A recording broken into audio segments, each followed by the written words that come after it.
Hello, everybody. Hopefully you're doing well. We're again back into the Waterdeep Blues. We're gonna have a fun time dealing with the chaos and the mysteries and the espionage and all the fun things in between.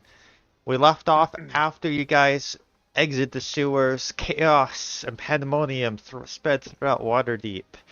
You quickly went to the Blackstaff, informed them of your discoveries, and upon doing so, an idea was hatched. Afterwards, you raced back home to make sure that it was safe, and your gut instinct for telling you to was right, as it was under siege by these various creatures. You swiftly slew most of them, but a few lingered. One thing came in near the end, a large creature of the purplish skin, similar to the mind flayer you fought, but what was most peculiar was it had a secondary head attached to its chest. Though Snakebite fought valiantly, they drew closer to death, but before they could, luckily, Whistle was there to protect, and so they did. And in aftermath, everybody came to be hit with a large wave of magic, seemingly and hopefully dealing with the threat of the pandemonium that spread. Of course, that being said, it also came with some drawbacks. A few maybe have yet to be discovered. But during this aftermath, Whistle wanted to be alone with their thoughts, dealing with an old friend coming back that was thought to be lost, and Snakebite comforted them on the roof, where others, I believe, Pharaoh was cleaning up their place, and Celeste, you were downstairs resting. That's where we resume.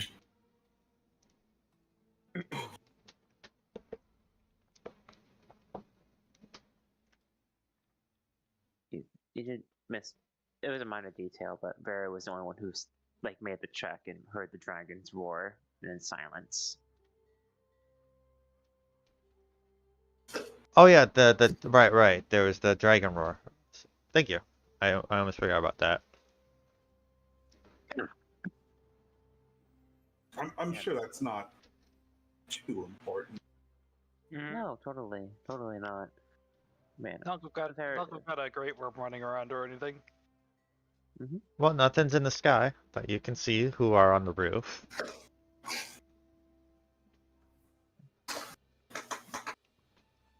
Vera's slowly just cleaning up the bodies and left behind. It is not the most pleasant experience, but you're making progress. Yeah.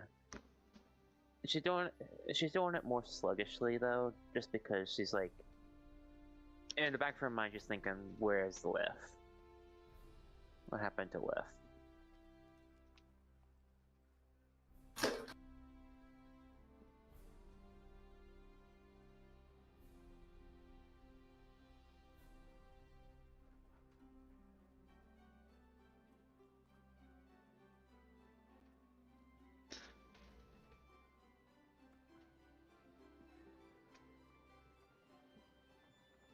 Don't all talk at once. Yeah, no, what is everyone like? This is within the hour. We can skip a little bit if you guys want to, but what's you guys doing? Yeah. Whistle's going to once she can pry herself off the roof, she's gonna basically just start chain ritual casting Unseen Servant and directing them to help with it. Yeah, you can do that. It is quite a peculiar sight seeing things just begin floating and casually be dealt with without actually seeing any thing interacting with it. Yeah. Feeling Whistle starting to squirm, he would let her go since she's starting to cast stuff. Fair enough. Yeah, she just mutters. She mumbles a thanks and hugs Snakebite, and then floats down and in through a window to help with the cleanup. Snakebite will go and follow suit, walks down through the main door, Doran starts helping with cleaning up the second story. Yeah, I mean, like I said, they didn't get too far, so it's very centralized, and between everybody helping each other out, you're able to make progress. As much as I disapprove of Liv's methods of disposal, they were certainly efficient. Does anybody want to look over the bodies to see how they died, or you guys are just like, they're dead, who cares? I'll take a look. Unless somebody directs Whistle to do so, she's too far beyond herself to Fair to enough. stop and check the body. Hey, I just wanted to present that that is an option. Make a medicine roll.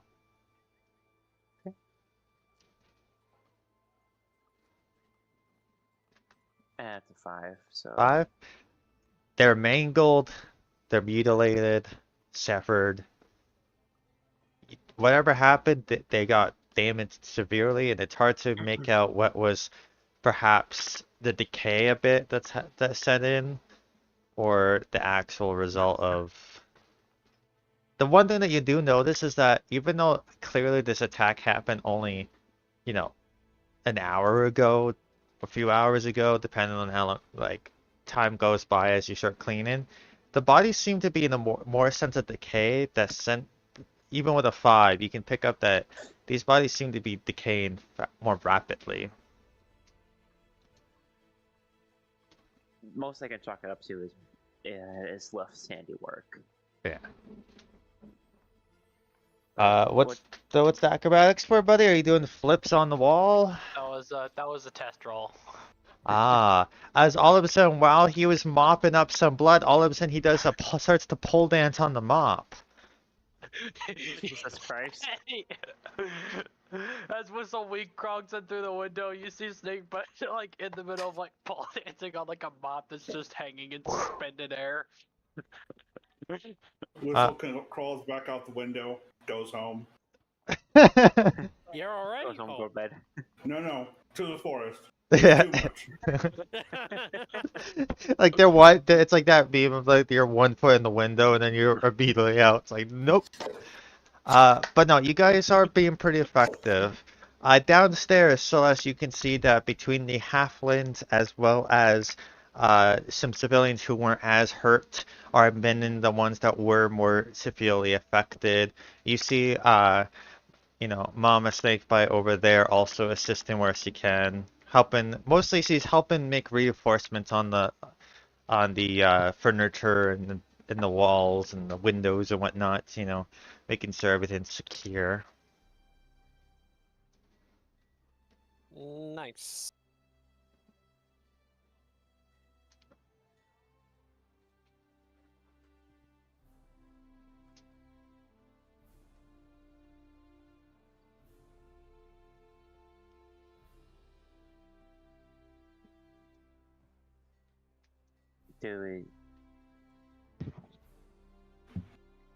Do we want to skip forward, or? I mean, yeah, we Yeah, could. I don't understand what I else mean, I like, if you guys know. don't have any desire, we can skip forward. I just need you to let me know.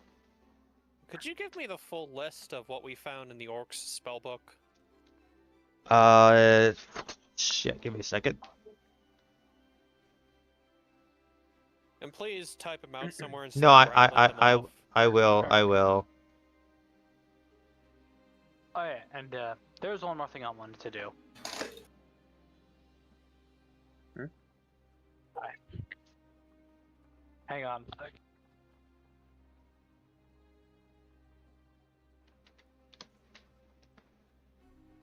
There you go.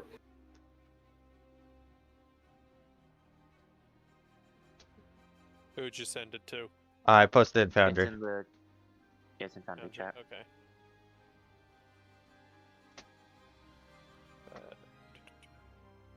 So, after you guys finish cleaning up and after bells ring again, now but these are not the alarm bells. These are more of the slow, methodical, soft-toned, and Snakebite, you recognize this as is the all clear sign. Alright. However, you do know as this is after 3-4 hours have passed. And there was one thing I hate to backtrack, but there was one thing I did want to do during that time that I got interrupted, so I couldn't ask Go my ahead. parents. After I was done with helping out with mopping up the blood, Jacob would like wash himself off, come downstairs, and he would inquire with his mother about the who made the greatsword that we picked off of the one lady guard. You see your mother kind of gives you a look, and it's a bit of a disappointed look. Are you telling me after all these years you can't recognize my own work? Well, I thought I know raised who you made better it. than I that. know who. Mom, I know who made it. I'm asking if you knew who ordered it. Oh, Who sorry. put in the order. My apologies. A course lot I has been happening. My mind's been everywhere. Whew. And she kind of looks it over. I wish to return it to its, since its original wielder is deceased. I wish to return it to their family. Oh no, that's unfortunate. I believe that a kind fellow came in and ordered this one. Uh, he was a little bit more rounded for a knight, but he had, I think it was reddish or orange hair. His mustache was unmistakable. It curled into his sideburns. Uh, I can't quite recall his name. I think it sounded like a kind of like a fruit of some sort.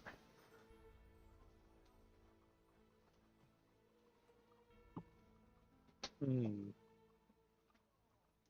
Sounds an awful lot like our Harper.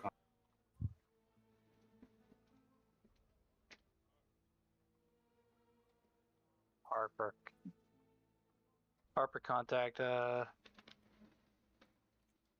And I forget what his name is.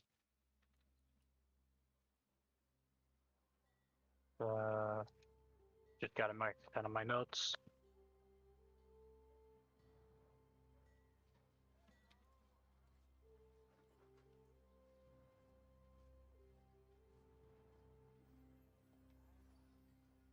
Oh, I would say strawberry blonde is the proper for them.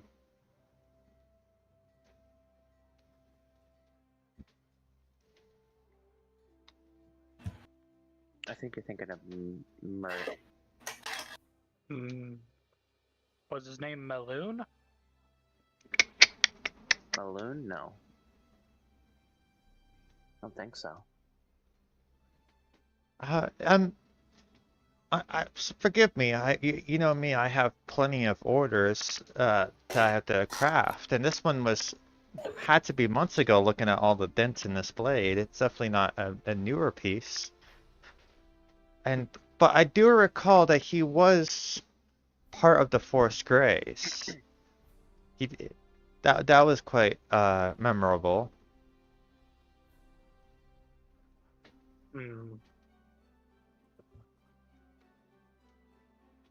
You must know them, right? You're part of the same faction, right? Is this a friend of yours? Oof. Could I history check the description, please? Go I'm ahead. not picking this up. Out of character, I'm not picking this up. Sir? Oh, thank God. 17. You remember a axe wielder, a blue-bladed axe wielder that had a name kind of sounds that could be pronounced like a fruit, with a blonde hair and patchy beard and a bit more rounded of features. Maloon sounds like melon. Yes, actually, I think I know. Actually, I'm thinking about it. Yes, I think I may know who this belongs to.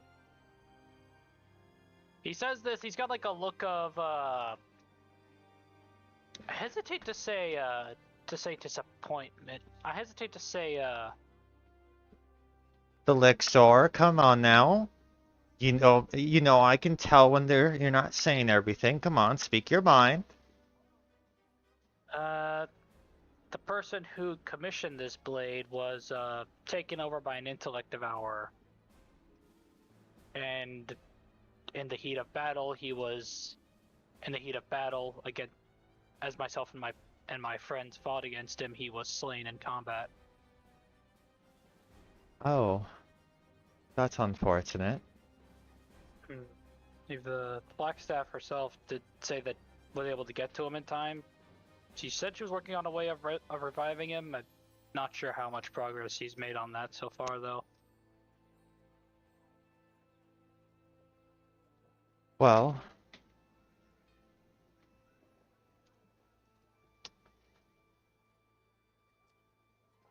I'm sorry that happened. He was quite kind when he spoke to me, so he never picked up on anything wrong with him. But I'm sure that you did what you had to. You're not a killer after all. You don't kill mindlessly. I raised you better than that. Ooh, ooh, ooh. That you did, Mother. That you did. Well, I think it's best I get back to my shop. I think Yes. everything has calmed down a bit, and the work life doesn't ever stop. And I'm sure your brother and sister are probably going to be returning shortly. Mm-hmm. Dude, tell them I said hello for me, would you? Of course, of course. And we'll keep your little boo-boos to ourselves. I don't know what you're talking about. I never get hit. I never fall. Mm-hmm. Sure you do, Not Shot. once. Two poison-filled bullets would like to say otherwise. Little jalapeno. Snakebite wasn't really miffed, but at the jalapeno comment, he turns and just gives you just Oh. gives you just the biggest stink eye. She kind of whispers into your ear as she gives you a hug. You know, when they tease you the most, it's probably because they have a crush on you. Love you. Mwah. And she walks out. No, it's just because I'm a dick, ma'am. Well, she said she whispered it into his ear, so I don't know. Okay, I was just. I think playing only it Whistle would have been the one to pick that up. I don't know. Elven ears. Either way, during the 4 hours we were kind of like staying indoors, I was gonna take out the Orc's spellbook and use 50 gold in 2 hours to copy over the shield spell. You can do that. Why ever would you want such a spell? Just in case little jalapeno needs the heat off him.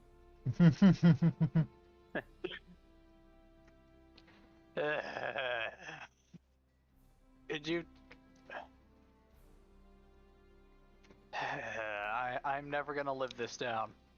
Yeah. I will never Yes. live this down. Not 1 second.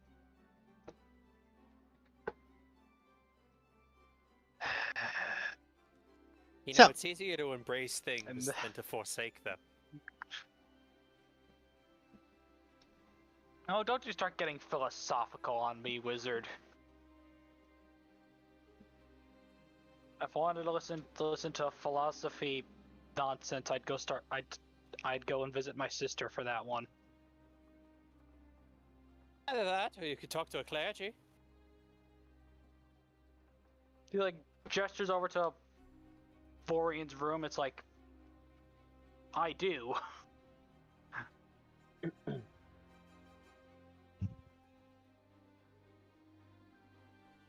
So now's the grand question.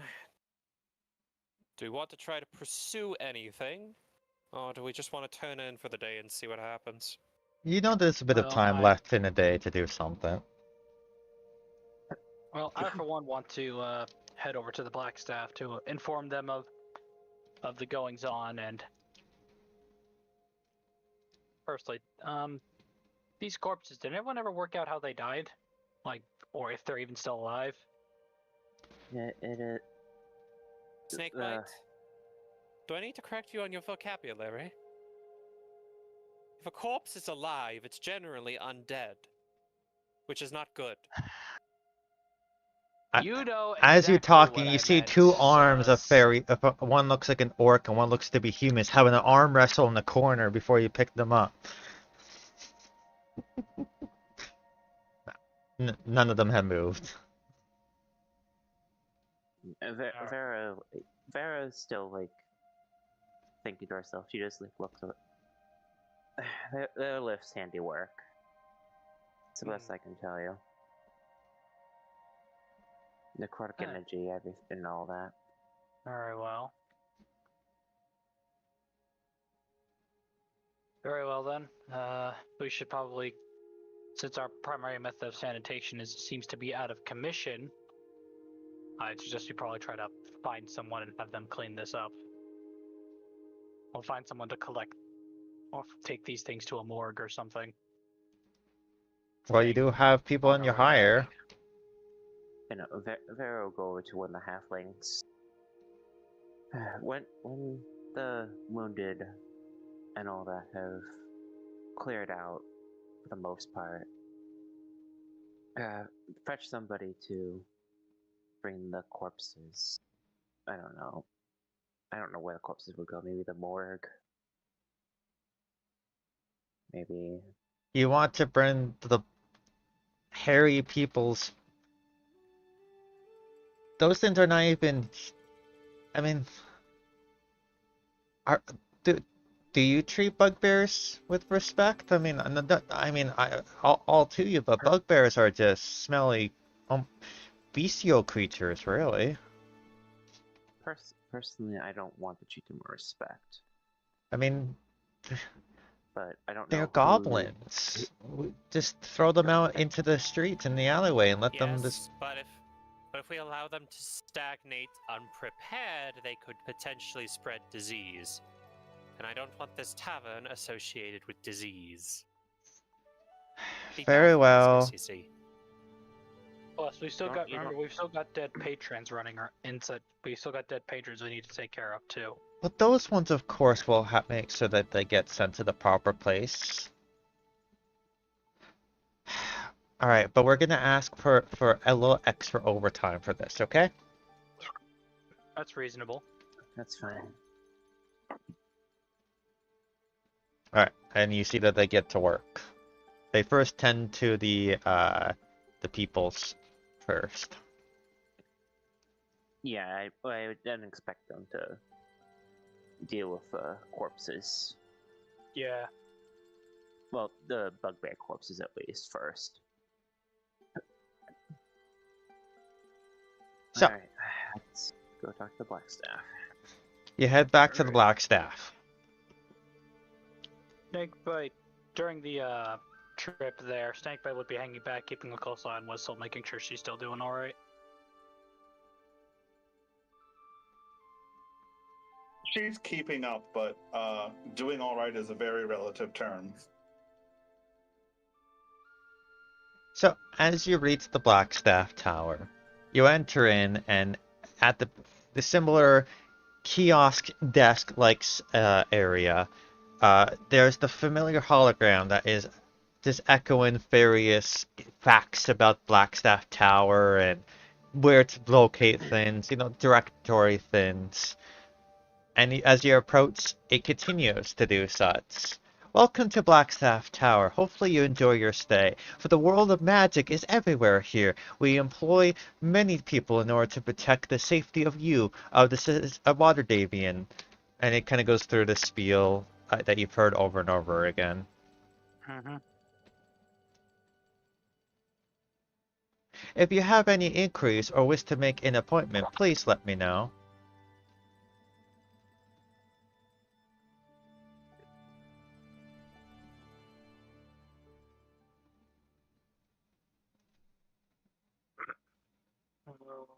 What is it that we need to... Well, if you recall, every time you've arrived beforehand, the hologram swapped to communicating with you almost immediately. Yeah. Yeah, is there something up, or... Welcome to Blackstaff Tower, a place of world of imagination and magic come together for the most... Guess she doesn't. Yeah. This I goes guess on she doesn't repeat. really need us here then. Guess she doesn't need us here then, unless some. All right, whatever. Most likely still She might dealing be with the busy with the fallout aftermath. of a city-wide cleansing. Probably. Probably. I would imagine that's very taxing. I mean, I mean, whatever business why- we do have, I'm sure it could wait a day. yeah. As you are all leaving, you hear in all of your heads a soft-spoken voice. Heroes of Waterdeep, I request your audience at the castle. I wish to offer my thanks in person. Both Snakebite and Celeste, you recognize the voice of the Lord of Waterdeep herself. Laurel Silverhand. Yes. Hey, kiddo. I believe that's Lady Silverhand. And you know that Blackstaff is literally right across the street. Yep. All right. So, you guys head over to the castle. To the castle. The guards are Yeah. quick to recognize you all and let you in and bring you not to the war chamber like before, but into a grandiose, large, open space. Pillars upon pillars keep the ceiling high. What looks to be beautiful artwork adorns the ceiling, and it shows what looks to be the beginnings of Waterdeep all the way to the present day, an evolution of the city as it grows and grows, and various tales and stories that have happened throughout Waterdeep's history. And you see standing, or in this case actually she would be sitting, in what looks to be a throne-like space, adorned with multiple other individuals of various nobility-looking outfits. You see that she is quick to see you guys, and as you approach, she sits up. Ah, welcome, welcome. I was given in knowledge that you assisted in the information that allowed us to do what we had to do to protect the civilians, and for that you have my thanks. Okay. Of course. Snakebite gives her like a salute. No need for formalities here. You've earned the right to be among peers. I do not see you as subjects to bend to my will or any of that other bullcrap that exists in other monarchies. Whistle hangs at the back of the group and basically tries to stay out of sight and unaddressed as much as possible. How progressive. Though I guess the open lady should that should be expected of a merchant leader. When you've lived as long as I have, you've seen the fertility at trying to orchestrate a sense of power over others. It's respect that... Tell that to the High King. That's all I'll say. There are still many who see the old ways as the prosperous, but then again, in the old ways, someone of myself or yours would not be even given the hint of power. Unless, of course, that's the one thing I have to give the respect to those of the Underdark and the matriarchy of the Drow. Either way, we thank you for your words, Lady Silverhand. Well, it would be unbecoming of me to not offer you a reward for such an endeavor.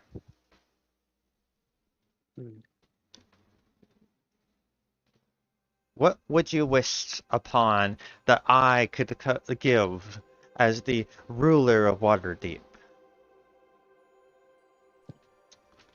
Shall it be better stations? Shall it be, you know, life supply of ale?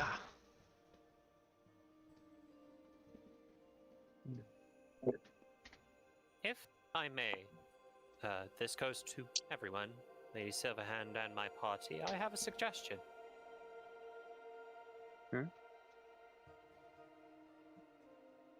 We wish, not for your undivided attention, obviously, but we wish for your efforts.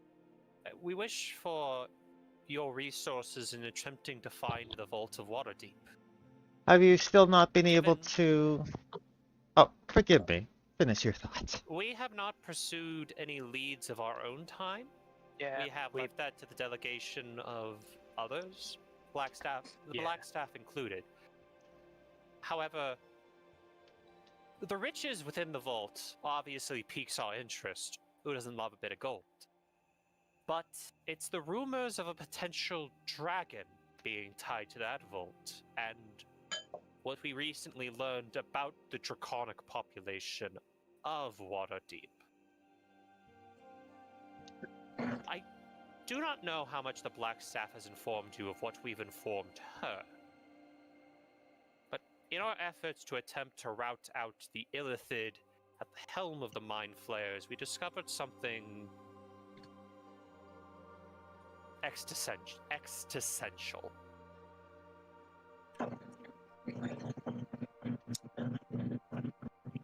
We have some circumstantial evidence and some direct, let's say, portents. The Illithids have potentially taken over an adult or an adult or elder dragon to act as their mobile center conduit. You may know them as Elderbrain Dragon, right? Out of character.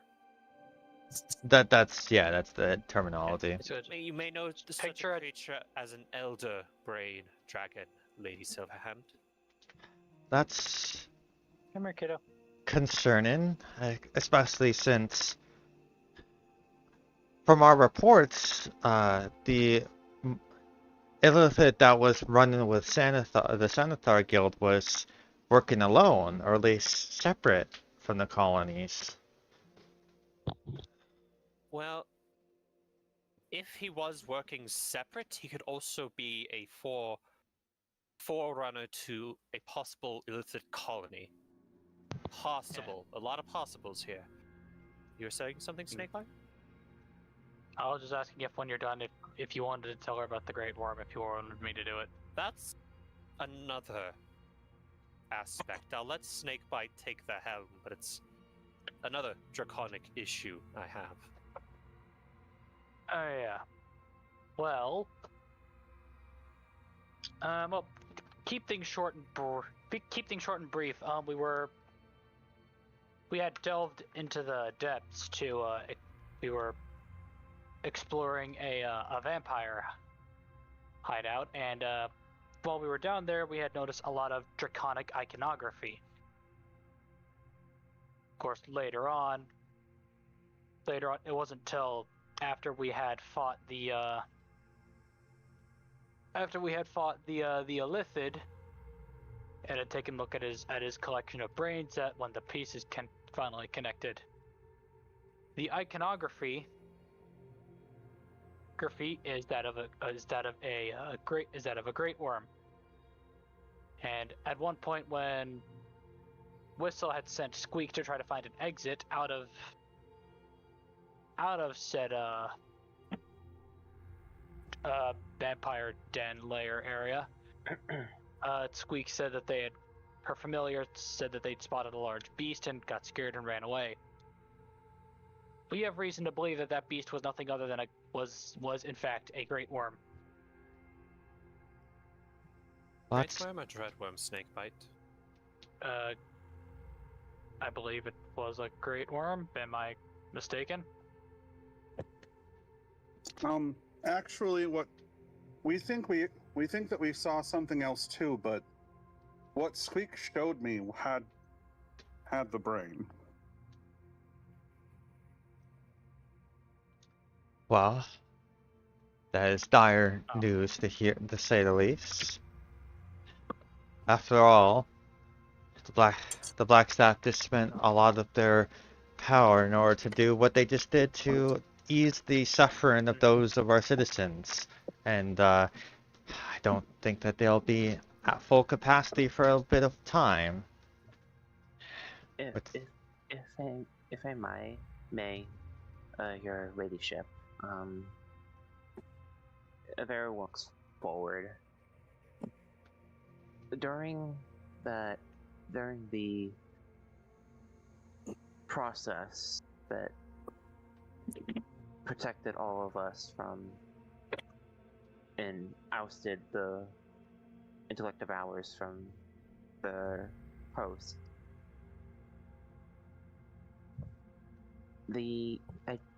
I was the only one who, well, was awake during the time. And Vera just turns to the party. I heard a dragon's roar. If the if I may inquire, your ladyship, do you believe the Blackstaff has enough power to maybe oust an elder brain from its host? that child may wield the staff, but an illicit army would be something that would be quite dire for anyone of any magnitude.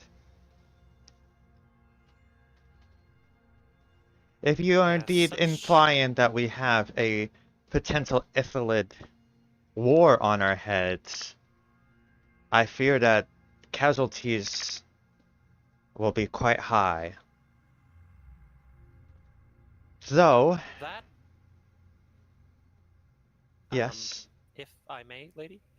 Thank you. That's why I wish to focus a lot of our efforts to finding the vault.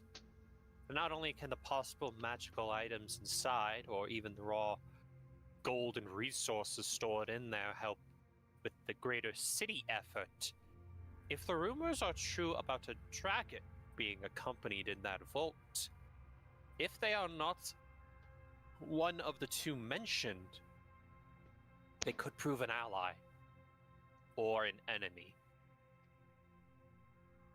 At this point, I'm willing to pursue that in case we need to focus on either the Dreadworm or the Elder Brain. Well, I'll make sure that I get some of my men to do a bit of due diligence to see what solutions can be surmised and what we can do. But if you think the vault is our best case scenario, it's best that we get to the vault then. Yes, we've just been trying to figure out what the keys are.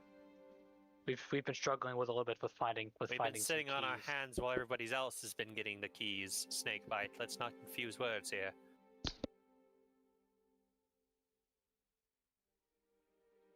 Didn't mean to get snippy. It's just top of my brain. And to be clear, you need a unicorn, you needed a eye stalk of a beholder, and you need a dwarf artisan, a minor dwarf artisan. So I believe we talked about it, and have you thought about perhaps getting an artist to draw a dwarf miner? And that is enough. A Well, I mean, depiction of a miner. I believe I brought it up. I don't think we ever addressed it. Though Well, now that you think about it, we do have our own little artist with us. well, Looks okay. at Whistle. How about this?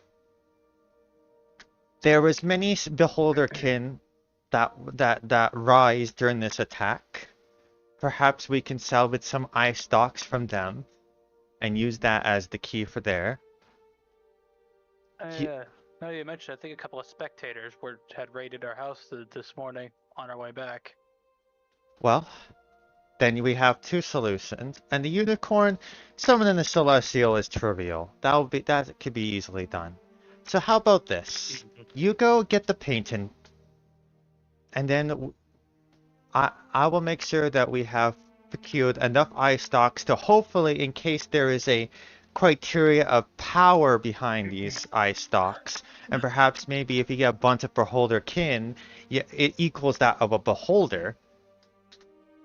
And then we will see if the keys are thins. And we've been going through each windmill, and we left the one windmill that you proclaim is the most likely for you to investigate, as we knocked off the Yes. others. So I recommend after you go to the painting to head over there and make sure that that's the proper spot. Upon doing so, inform me, and then we'll be going to the next steps.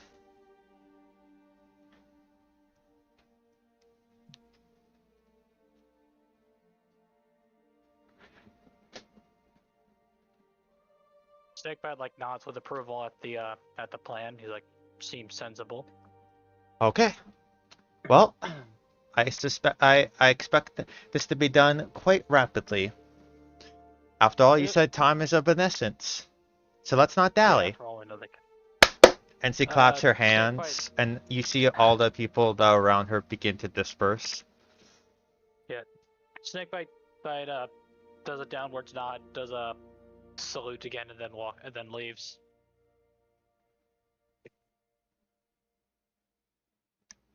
Whistle curtsies and scurries off as fast as she can. Celeste will give a normal bow, not a deep one, but a normal bow since they want to be more casual, and then follow Snakebite out. Yeah, Vera will bow and just follow behind everybody else. Alrighty. So Wesley, how quickly do you think you can whip up a picture of a dwarven miner? The first time you ask the question, Whistle's just silent. Hello? Huh? Hey, you okay? You didn't respond. I'm sorry, I must not have heard the question. What did you need? I was wondering how quickly you could whip up a picture of a dwarven miner, since well you are our resident artiste. It wouldn't take me that long, I don't suppose. I just need some supplies to draw with. All right, we can pick those up at the marketplace. Do we know if it needs to be any good? Gonna be a matter of the fickleness of the actual dwarven runes. Yeah. I imagine they must be pretty fickle. It was also plain that it cannot be fooled. I'm afraid minor illusion might be what it's asking for. If it can detect that, which is another reason I want to find the door. Yeah. Direct. Though. Well, if we can get something to work on, I can start. All right, we can do that. On the way there,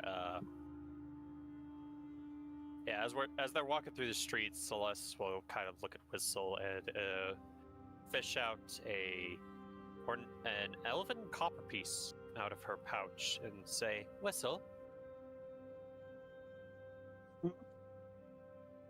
And she'll hand you the copper piece while asking you, "Penny for your thoughts?"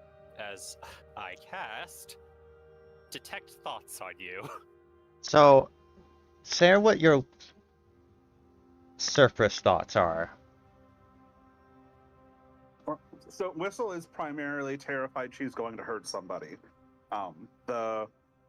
Seeing the effect of her touch on the corpses, she has no idea what the current situation is, and she's trying to stay. She would really prefer to just be away from people so that she knows she's not going to hurt anyone right now. Those are her surface thoughts. Do you try to delve deeper?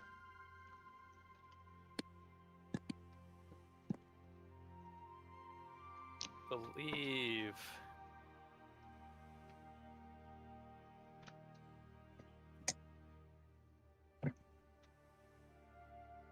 Believe Whistle already knows that this spell has. I need to read the fine print.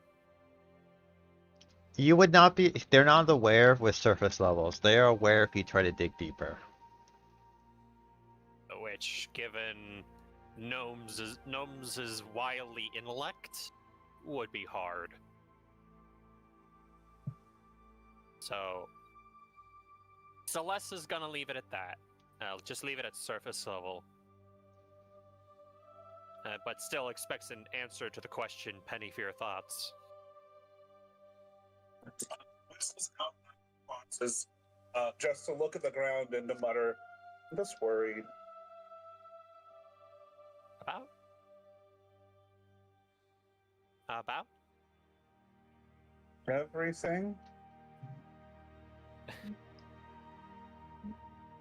Well, that's certainly a lot to worry about for your little gnomish not little, obviously. You got a big gnomish brain, but you know what I mean. And this is while all four of us are walking, by the way.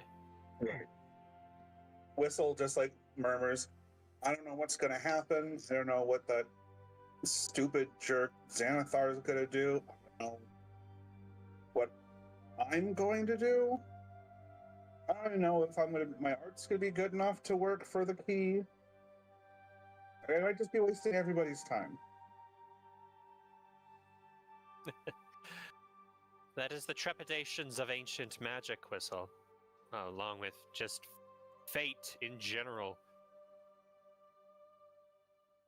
The art of divining has been with the mortal races of Faerun for centuries. Yet the best we have ever gotten are guesses. We try to scry the future. We try to make prophecy. You know how those end.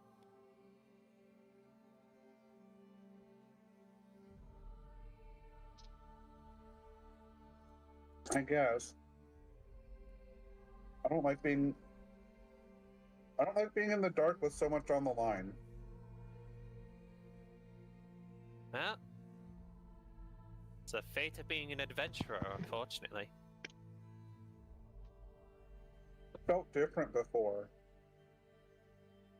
It was just, so? "Oh, here's the problem. Go hit it with a stick." And now you're afraid to hit it with said stick. Why? Whistle just nods a little bit.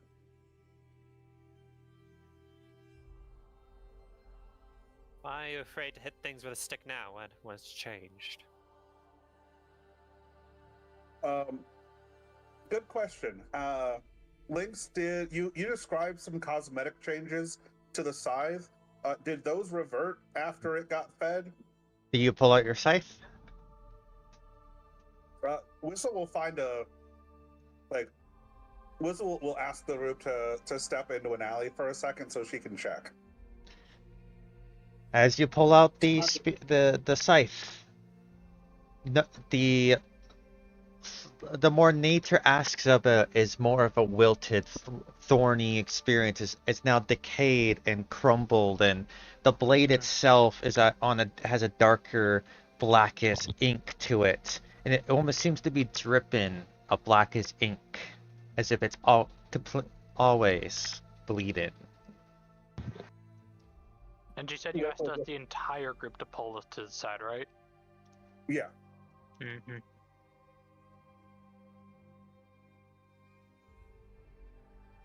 Whistle doesn't even really seem like she wants to look at it. She's like looking off to the side. Snake West would have just comments. Okay. That was a gift from the one lady. Yeah, first things first. We're taking you to go to the Emerald. We're taking you to the Emerald Enclave. First things first before everything else.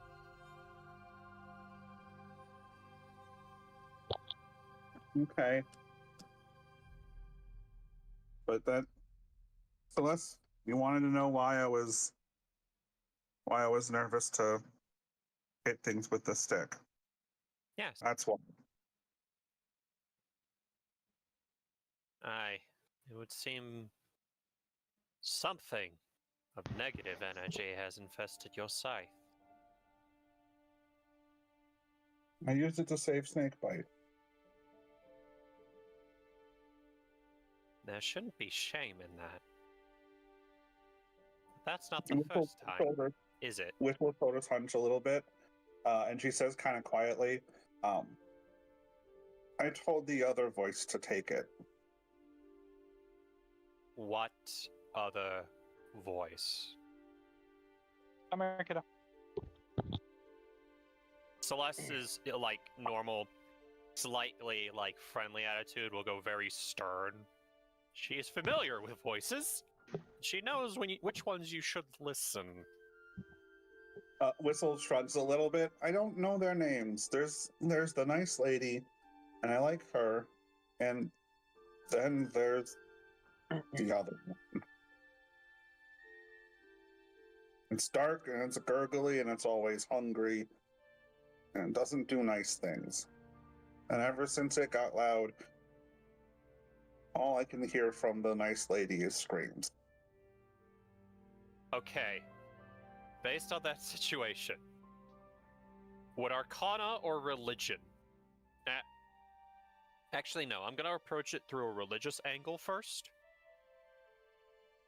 See if I could possibly dissect what's going on. That okay, Lynx?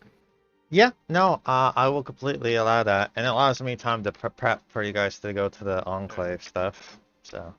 Alright, so I'm still in Exhaustion 1, so this is -1. Fuck. That's a 12. A 12. So,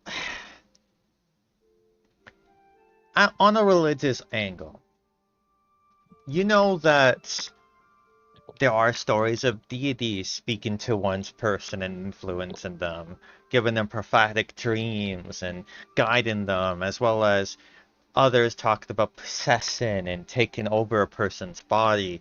Like, these are stories you hear, and many seem to be more falsehoods than truth, but you know that for everything that might seem to be so far-fetched, there's a hint of truth in everything. With the 12, you don't quite know exactly what's going on, but for one entity to be able to affect another entity, there's powerful forces at hand, you would surmise. To what extent you do not know.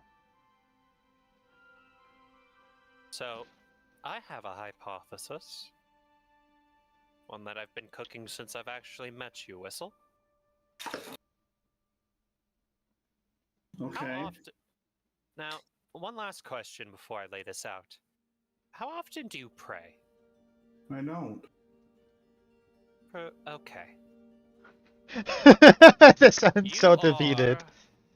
are the mouthpiece of God. You are, I wouldn't say the mouthpiece of a god, but you have two in your head.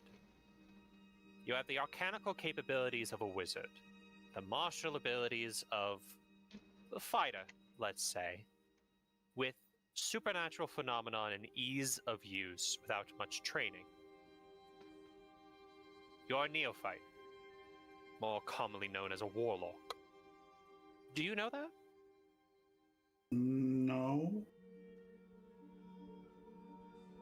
You are, next to sorcerers, an easy conduit for all sorts of being to channel their energy through. That is what the nice lady is. That is what the deep, gurgling other voice is. They are entities outside of this realm, trying to influence the world through you. Much like how clerics of Lothander enact Lothander's will, much like how the Drow of Loth enact her will. Except those usually are through the veil of divinity. You are a pure gateway to whomever is pulling your strings, for lack of a better term. You are still in control of your destiny, but you have voices fittingly, an angel and devil on each shoulder, whispering for you to do right by them. Or wrong, if they're openly malicious.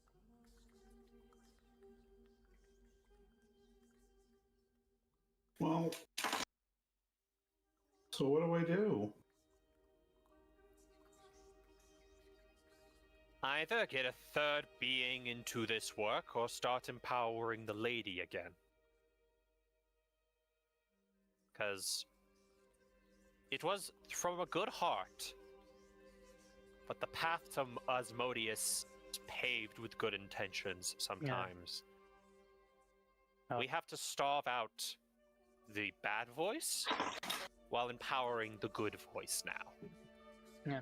Well, funny you mention it, Celeste. In light of your theory, it's worth noting that when we first met her, I believe I used my ability of sensing outer. I used my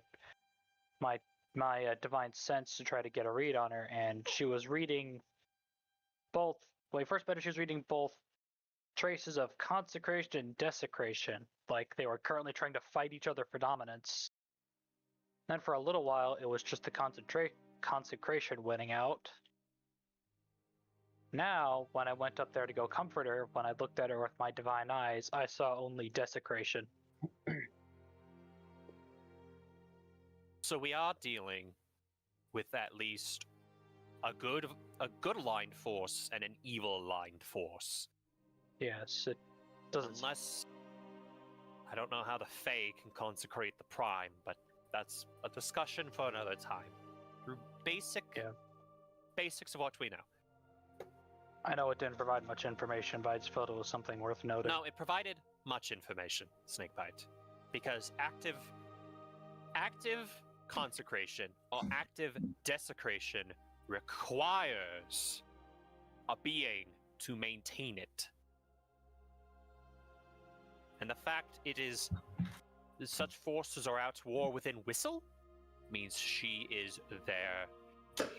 It'd be disrespectful to call her their pawn. But depending on the power of these entities, she might as well be a pawn instead of a knight or a queen.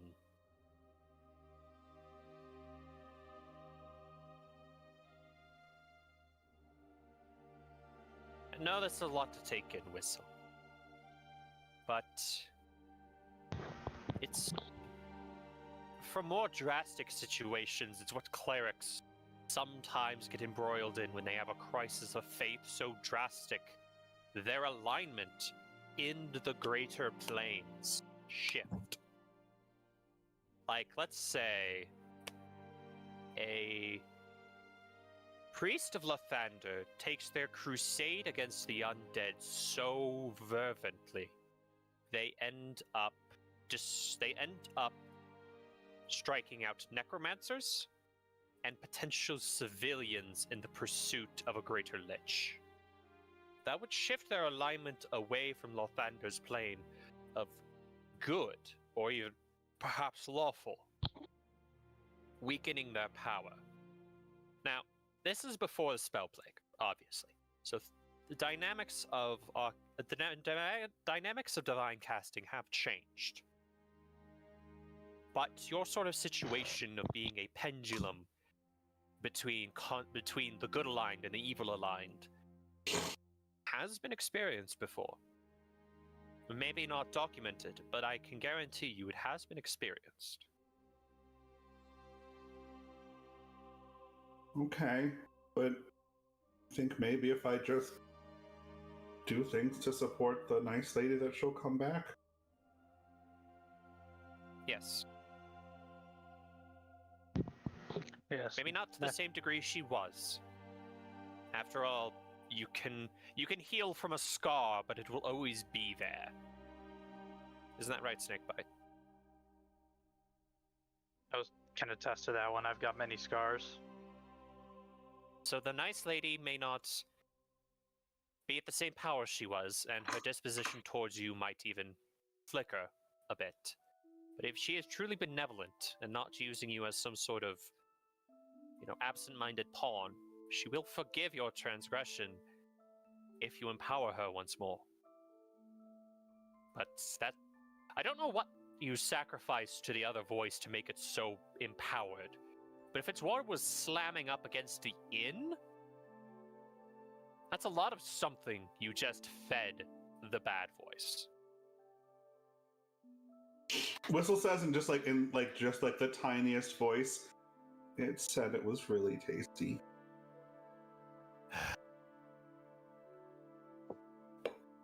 That's where we are now.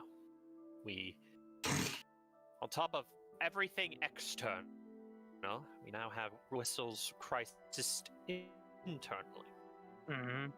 I say we go deal with Whistle's thing first right now. We've already gotten in with the, we already know we're already familiar with the Emerald Enclave. They've got people who can help her. Her there. I say we go take care of that first. Plus, I'm pretty sure the marketplace is on the way, so we can get her some painter supplies while we're there. What do you think Do you think we could get a dragon chest set for the inn? I wouldn't mind I'm playing shocked the place doesn't have one, to be honest. It's a pub. You haven't bought it. It'd be more for personal quarters. If it was already in there. You were saying, Lance? I was just saying, like, yeah, you guys, I said that you could, rent us how you wish. You never really told me anything about any specifics, so I never went hefty in it. But yeah, you can get that stuff without issue. Mm-hmm. Alrighty. How much? You guys go ahead and help Whistle. Mm-hmm. I'm gonna start collecting those eye stalks. Mm-hmm. And we can meet back after we're done with that. We can meet back up at the tavern, and we can go start we can meet back up over in front of Blackstaff Tower, and we can start trying to hunt down the vault. So by the time here's the thing. I don't trust anyone going alone, so let's go in groups of 2. I'll go with Vera, and Snakebite and Whistle can go their way. I still want to swing by the market for a dragon chest set, if you don't mind, Vera. Fine by me. Alright. Gonna need to break up a platinum on the way there. You got 10 gold on you? Let me see.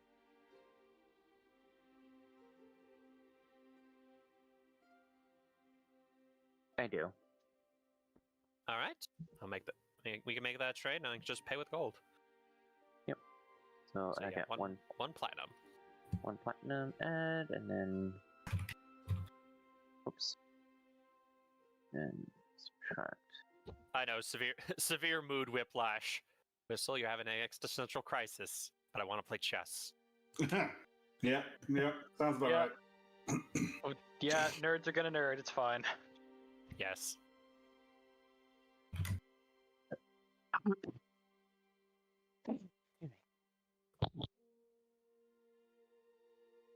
All right. You guys haven't made you guys have no way to communicate with one another when you're far distances yet, right? Nope. No, but we got Squeak and Nimbus. Oh, we got Squeak and we got Nimbus. Okay. So, it's not gonna take you that long to be able to purchase a dragon chest. That's very easy to do. You could find it in a million different shops. Just mark down the cost. I'm not gonna go through. Yeah, it's just a single gold. Yeah. Yep.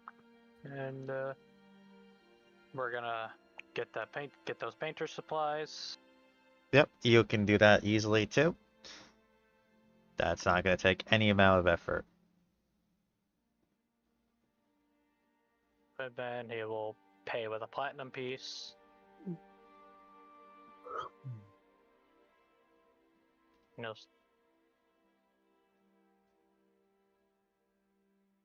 Alright, Whistle, here you go. That's 1 painter's kit for you. Okay. I'll get started.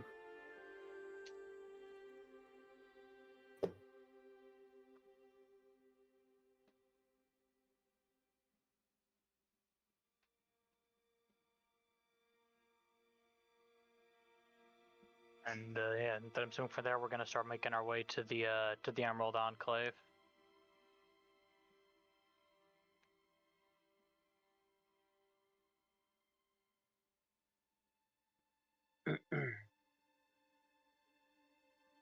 Alright, so you start making your way towards the Emerald Enclave. As you approach, you notice there's a difference in the air. The sweet aroma of flowers that seems to radiate from this estate seems to not be as prevalent, and it almost has a more of a nasty putrid smell. And as you get closer, you notice the lush green that adorn the estate are now more dulled and blackened.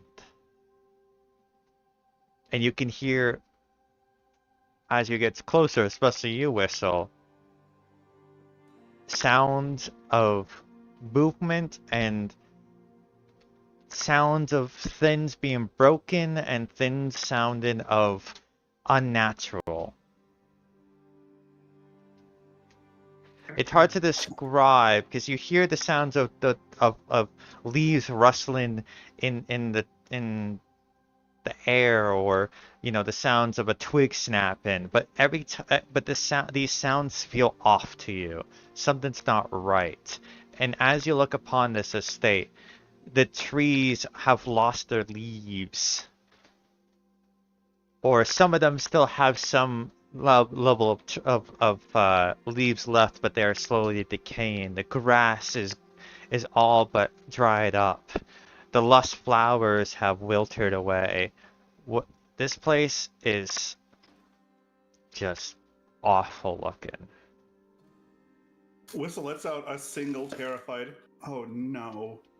And she's gonna run for the door. And even though it's the last thing she wants to be holding right now, she's gonna call her size. All right. Snakebite draws Azure Edge and follows. You hear a And follows her. commotion out in the garden area of it. Whistle's gonna beeline towards whatever she hears. Mm-hmm. As you approach, you see what looks to be a half ogre fighting off these smaller creatures that look to be made of wood, as well as seeing other creatures in the distance that look to be wrapped in vines. This place seems to be overrun by these creatures, and even the trees seem to be morphed and twisted in odd ways, and the roots uplifted from the ground. Things look off and wrong. Now the half ogre that got his job here. He doesn't look like he doesn't have tentacles or anything crazy, does he? No, he looks like he's fighting off these things as they jump onto him, and he has to pull them off, and he has to smack them away. Like, he's being overrun by these creatures. Okay, just making sure. Whistle is just going to like shriek wordlessly in just abject horror and fling herself into the fray to his defense. Okay, let me get you on the map then real quick. Give me a second. Sound good? Yeah, Snakebite's going to try to assist in any way he can. Okay, dokie. Where are you, Whistle? There. Boop. And boop.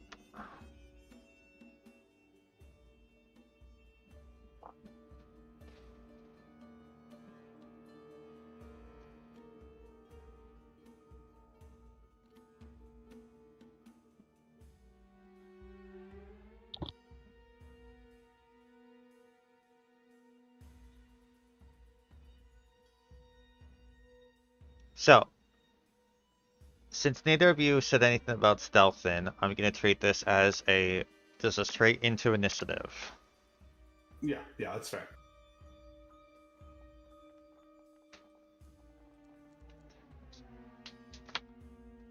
And would you Wow. say Squeak is, you sent Squeak to alert the others?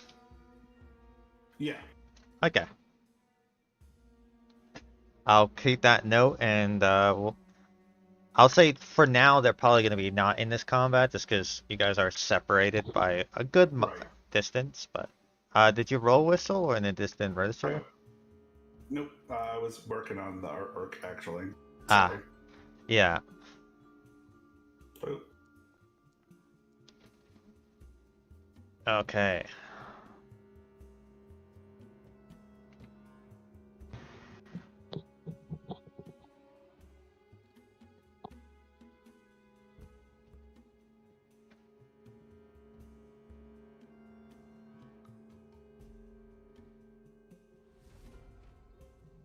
All right. So this is where the fun begins.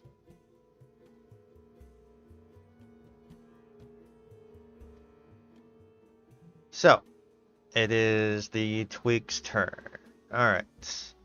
It is going to this claw at the ogre. well, out of curiosity, so Yeah. since her first action upon seeing all this was to Oh rush yeah, in. you could rush in. So I'll say you can move your movement and a dash, because that would be Yeah, that makes perfect sense. yeah. That is. Yeah. I would probably stop like what 55 feet. Yeah. Okay, I'll give you that. I'll give you that. Cool. I'm okay with that. Yeah, and I'll just so that you can kind of see what these are. A bit more detail, because they literally are like made of wood, but Right. like the description is quite literal. They are They're like the somebody tried Evil to. Groot. They're like somebody yeah, tried to remake the Wicker Man without reading the script. exactly. That is Yeah. going to connect. Um, dealing a little bit of damage to this creature. Hang in there, buddy. Yeah, then it's gonna be a fun time because it's gonna be this guy's turn. Uh, but he is just make sure I get their armor class right. That just hits. He is starting to be poked and prodded by these twigs.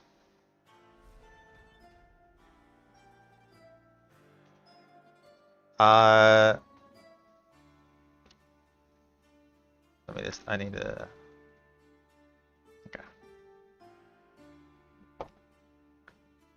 That twig misses. This twig's gonna move towards you.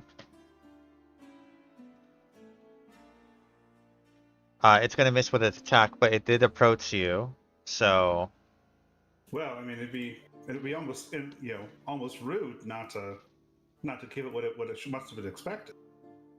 Let me go ahead and. Nope, it's not my act. and like to describe, they are literally taking like their hands and they're gonna like have like almost like sharper claw-like aspects of the wood, and they're like literally trying to chip away at you. Is the best way to describe Right. these attacks. That makes sense. I got a whopping 13 to hit him. 13 is their AC, so It is 8 points of you shatter them. Okay. Quite wonderful. All right. Snake Cool. bite. I know you said you followed, but like I'll say that Whistle like ran ahead and alerted She them took off. as you were going to react, essentially. Alright, so that would be 30 feet is my movement. And then I will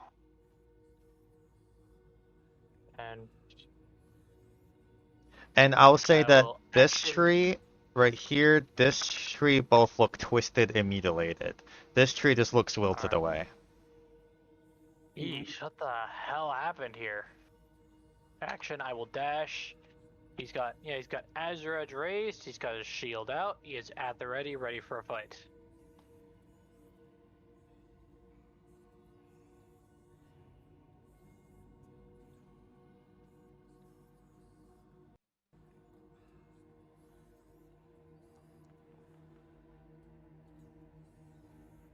Alright. This one is going to, seeing that the chaos is going to come towards you. And it is going to attack. That one is going to connect as it hops onto you, Whistle, and you feel that it would dig into you. Oof. As you take 5 piercing. Here's an interesting question to the. I will. Oh, go ahead. Reaction, I will. Interception. As you see this, and due to the small stature of Whistle, you're able to overhand put the shield and go ahead. And I will say interception's normally meant before I roll the damage, but I'll let it slide for this one. yeah. Reduced by 10, he just like immediately full blocks it. And Like blocks it, his claw with the shield, and sort of like lightly bonks him on top of the head. Like, no, stop it. You're better than this. this one is going to try to attack. Succeeds. This guy is not armored, so it makes sense. He is starting to not look too good. Alright. Are we injured or are we already down to? They are looking injured at the moment. Okay. Alright. Not too. I can probably keep him up. Yeah. This is going to be an interesting situation since obviously we have only 2 of you here. Gone. Yeah. Half the party gone, and this combat encounter was definitely not designed for like 2 people. Yeah, I was expecting you guys to be as a group. That's on me. Alright, I know this isn't like the proper D&D thing, but should probably warn us of, oh, by the way, guys, there's an encounter here, so please don't split the group. Or, you could just not split the party. I mean, I don't think any of us is would. going to split her off either way. Well, okay, so as a general point, splitting the party means that you are, even if it is to do something theoretically productive, you are guaranteeing that not only are you going to have to sit there and do nothing while the other group does their thing, you're also volunteering the other group to do nothing while you do. Well, yours. here's the thing. You sent off Squeak. So I am going I'm gonna I made a roll to see when others would arrive.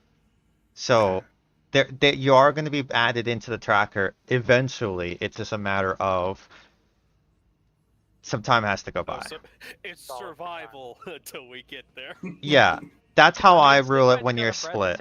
Yeah, I'm not going to keep you completely out. Yeah, the half ogre is going to swing his axe at the twig, landing his blow, killing it. Yeah. However, these creatures that are more made of vines start to move in, and they only have 10 feet movement. So we can get here.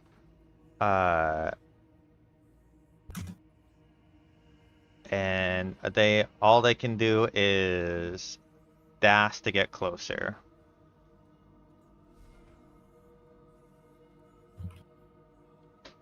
But their vines look intimidating. Whistle, what would you like to do? There's a twig in front of you. Okay. Whistle's ready for these things to go away, just to be gone. From what I saw, I don't think Whistle can possibly not. It is like impossible, yeah, to not kill them. So these. Because 5 damage is enough to kill them. Okay. Yeah, she's gonna wipe. But a nat 1 is a miss, but you would still hit them. So yeah, so 1. Right. 2. Because what's your minimum damage? With your D4. Like it's still 5. So minimum damage, if it hit, would be 6, but it still gets. Oh yeah, okay. It's still the same. And then Whistle is going to run up to try to provide something else for these things to. You have control of your movement. Oh, yeah, I do. There we go. Okay. So she's gonna. Actually, you know what? You know what? We are going to act. No, we are gonna walk up there because I had you. Well, you'd have to attack. kill this one. You would have to walk up. Yep. Okay. I was gonna use my bonus action to move there with a teleport, but I used that to attack. So that is. I had to walk. Yeah. Okay. That is what Whistle has. Whistle is good. This one's gonna continue its assault. That is a critical. No. I'm on the wrong character to stop the critical. 6. He's looking bloody Same all of a here. sudden as he seems to have wound after wound of these woods coming in. Now, unfortunately, the twisted trees begin to move. Oh God. I believe a tactical retreat is in order. Never back down, never what? I mean, Whistle's not going to leave this dude to get mobbed by these plants. Like, from her perspective, this is her fucking fault. Yeah, it's going to make one attack at you, Snakebite. It's gonna try to. Its roots come out from the ground and come. And honestly, it would have moved as far. It would have only moved to here. Yeah, it would only need to move to here.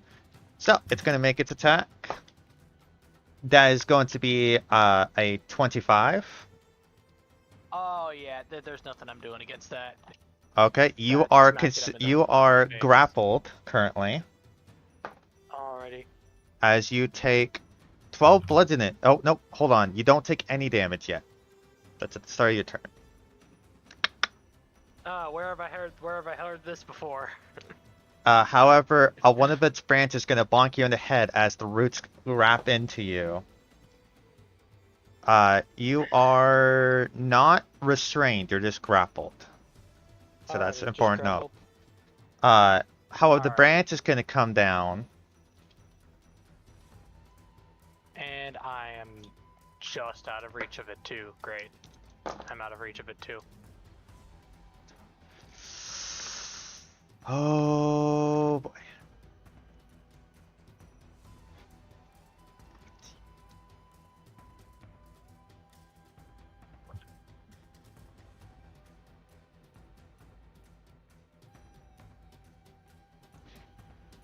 That's 21 bludgeoning Oof. 21 blood? from its branch Oh. attack. Jesus. So this is what. Oh, for fuck's sake! Oh, he is instantly he is instantly down to heavily wounded. I have a story to share after this combat. Alright. Because you think you know what these are? Or is it I've something had else? to face one of these once. Yeah.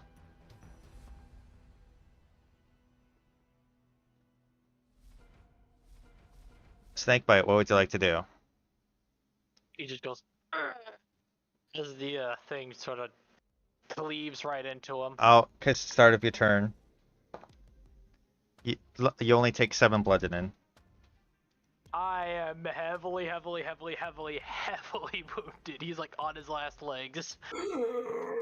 He's like Death's door. blinking the stars out of his eyes. Never back down, never what? 60 minutes ago. Don't worry, Mom. I never get hurt. I never go down. Yeah.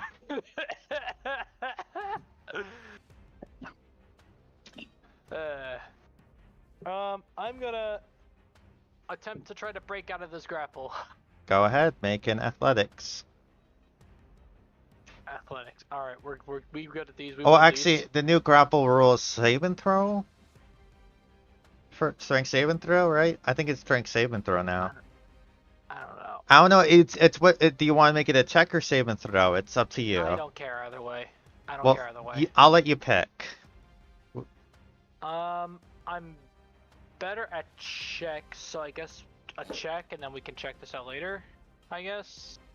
I don't know. I'm just letting you Again, so you're you the can DM, actually I leave see this what's up to going you. on. I'm gonna do a quick gander, but you make the roll that you want to roll. I'll make I think a check. save is A bunch. technically better though. I have proficiency in athletics checks. It is No, it's a 15. check. It's a check to break out. That is enough to break free though. It's a save and throw to avoid being grappled. Okay. Okay. Alrighty, so that was my action. That was your action. Alrighty, I don't have any.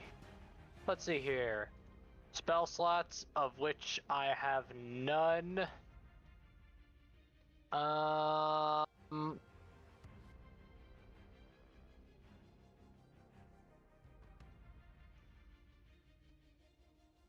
I will. I really needed to bring javelins with me, because. And remember, I said there was multiple trees that look twisted looking. Uh-huh. Oh god, multiples. Oh, He did I say missed that. one. No. I missed that shit. Alrighty. I look over towards the orc. I like, where the hell is like the Earth Mother lady who's in charge of this place? I tend to garden. As Alright, he's so I am out take of its actions. twigs I are don't- all over him and he's swatting it away.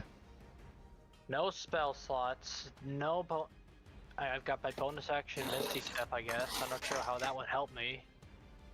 Get out of range without being mobbed. True. I'll go ahead and. Hold on.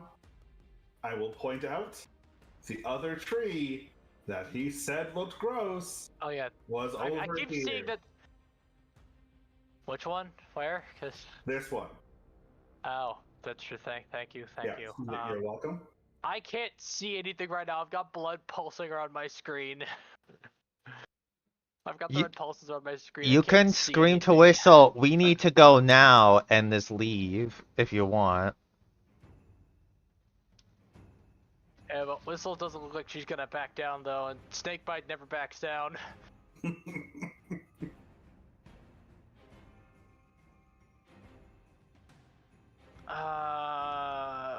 I'm torn between what my character would do and what the tactical option is. Roll a wisdom saving throw and find out. Just do something. You know these things die quickly. You don't know about the finey people. Yeah, but I don't have any actions, or I don't have any actions left, so I can't really do anything about that. You have bonus action, and you know what's become a bonus action. What's become a bonus action? Magical hands. I don't have any of those left. Oh right, you guys didn't sleep yet. Yeah. We did Yeah, short nope. rest. No short rest or long long rest. rest. You did do a short rest. Yeah, so I mean, so I've got one use of Channel Divinity. None of those are gonna help me right now. You can just run. I know I can, but will Snakebite run though? Chato mate, chato manate. Alrighty, you know what? Or you can move away fuck from it. this then. You know this.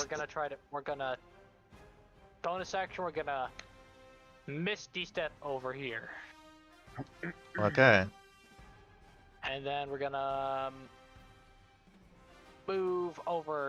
maneuver over here. With your vision, you do notice there's other creatures moving around up north. They haven't seemed to notice you yet, though. Alrighty. We got more things up north. Excellent. He cracks his neck and like spits some blood out of his mouth. Excellent. Well, unfortunately, that one does actually. Yeah, that's my turn. That's all I can do.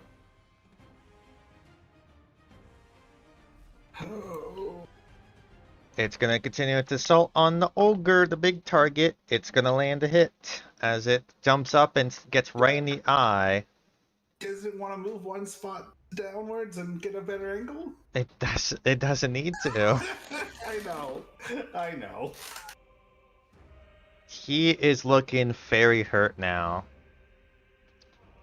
Yeah, I hate to leave that guy just sitting there, but I'm on 4 hit points. He is going to make his attack. Must tend to garden. It is a critical as he cleaves through both of these twigs. Yeah.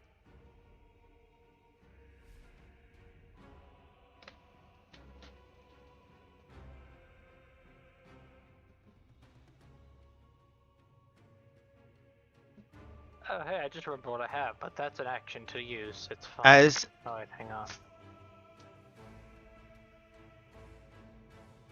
14, well, not 14, but yeah, you can.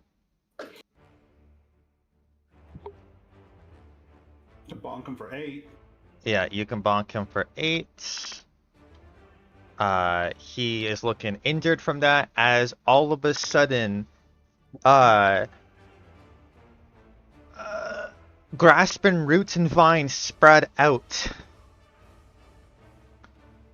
The area is considered difficult terrain, Rude boy. and I need a strength saving throw from you. Extra rude. And okay, he passes. Natural 20. You are not restrained. Whistle is far too distraught at feeling responsible to be held down by mere roots. Yeah. Hey, So that's you my do get trick. a card. Also, I need to reshuffle the cards because it's a new day. A new And they session. really just looked at him and said, "You dare use my own spells against me?" I think I'll keep balance. I don't think there's any. Well, yeah, I don't think there's anything that would Okay. really be better in this situation than that. So I'm gonna hold on to balance. This one is going to move up. You can swipe again. I only have the one reaction, sadly. All right. Sometimes there's multiple ends. Unfortunately, this one also.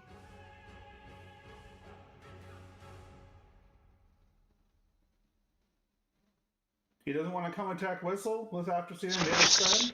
Oh, that's what he's doing. Okay. More grasping wines. I need strength saves from both of you. He makes it though. Whistle's not having any of this. Yeah, no, you are good. You are not restrained. But that is their turn. What do you do? Okay. First thing, we're gonna cast Healing Word as a bonus action. Go so ahead. Our gentleman here. So I'm not gonna try messing with the frickin' spell again. Gets to enjoy just 20 hit points. They feel very rejuvenated as they went from looking very bloody to all of a sudden part wood falls out from the wounds as they seal up. Must protect garden. I'll help you. And Whistle is going to lash out with her scythe a couple of times. Go ahead. What's one? The injured one is going to be where she starts. Okay, There's go one, ahead. 2. So 14, and then 8. It dies. Yay! And Whistle is going to stay where she is in the hopes that if the tree gets closer, it'll attack her instead of her big friend.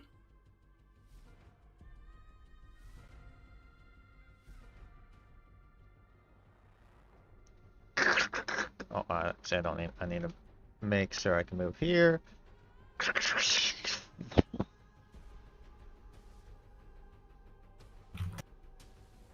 It only needs 15 feet to hit you. It is going. Roots are gonna come out to try to grab you. Missing. However, as the Hey! roots come out and you dodge out of it, a branch comes down to bonk you. Misses.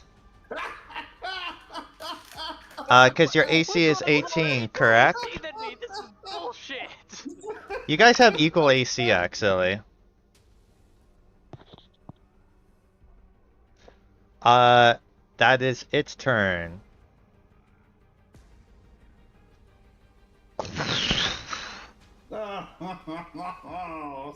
Stay over there. Nobody needs you.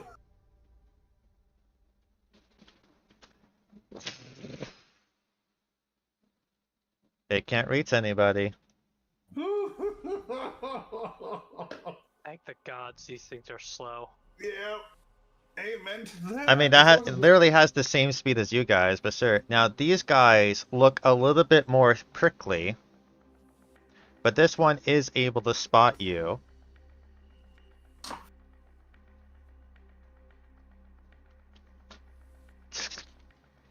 As it gets closer and lifts its hand, and you just see spikes on the palms as they shoot out towards you. Alright, 18 AC. Oh no, That was a natural 20, wasn't it? that's a critical. If what is the minimum damage he can roll here? If it's more than 4, then I'm down. The important question is overkill damage. Oh god. I've got 44 hit points, surely. It can't overkill. You are down though. Alright, cool. As that was 14 damage. Yep. I am down again. And 14, fun fact, is more than 4. Yeah. 10 over actually. Sucks. I was setting up for such a high IQ play too. I believe you, man. It's your turn. I need a private roll I from you. know, Let me find my thing. Let me find the unconscious thing.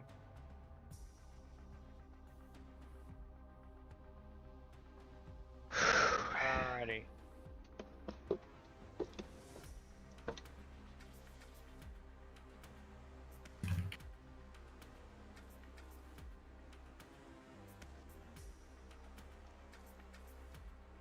Okay. Noted. Did that go through? Yeah. It is the half ogre who has not been given a name. At least that not a name that you know of. So unfortunately, actually he can move on this side to get flank. You got this, buddy. I believe in you. Still not enough though, but he would move at least. He's smart enough to realize that the creature is focused on you, and it tries to, as it runs towards you, Snakebite, it slashes his axe, is unable to. It is its turn. It is going to make his attack. I'll say that you are slaying it more, so you're a bit more of a threat. I'm okay with that. That is going to hit with a 23. Yeah, I'll do it. That is 4 bludgeoning damage, and you are grappled. And you are considered Okay. restrained. As vines wrap around you and begin to constrict you. Noted. It is your turn. Yeah, I'm not really big on being. As you see Snakebite on the ground. Yep. I hate to disappoint you, Mr. Viney Vines.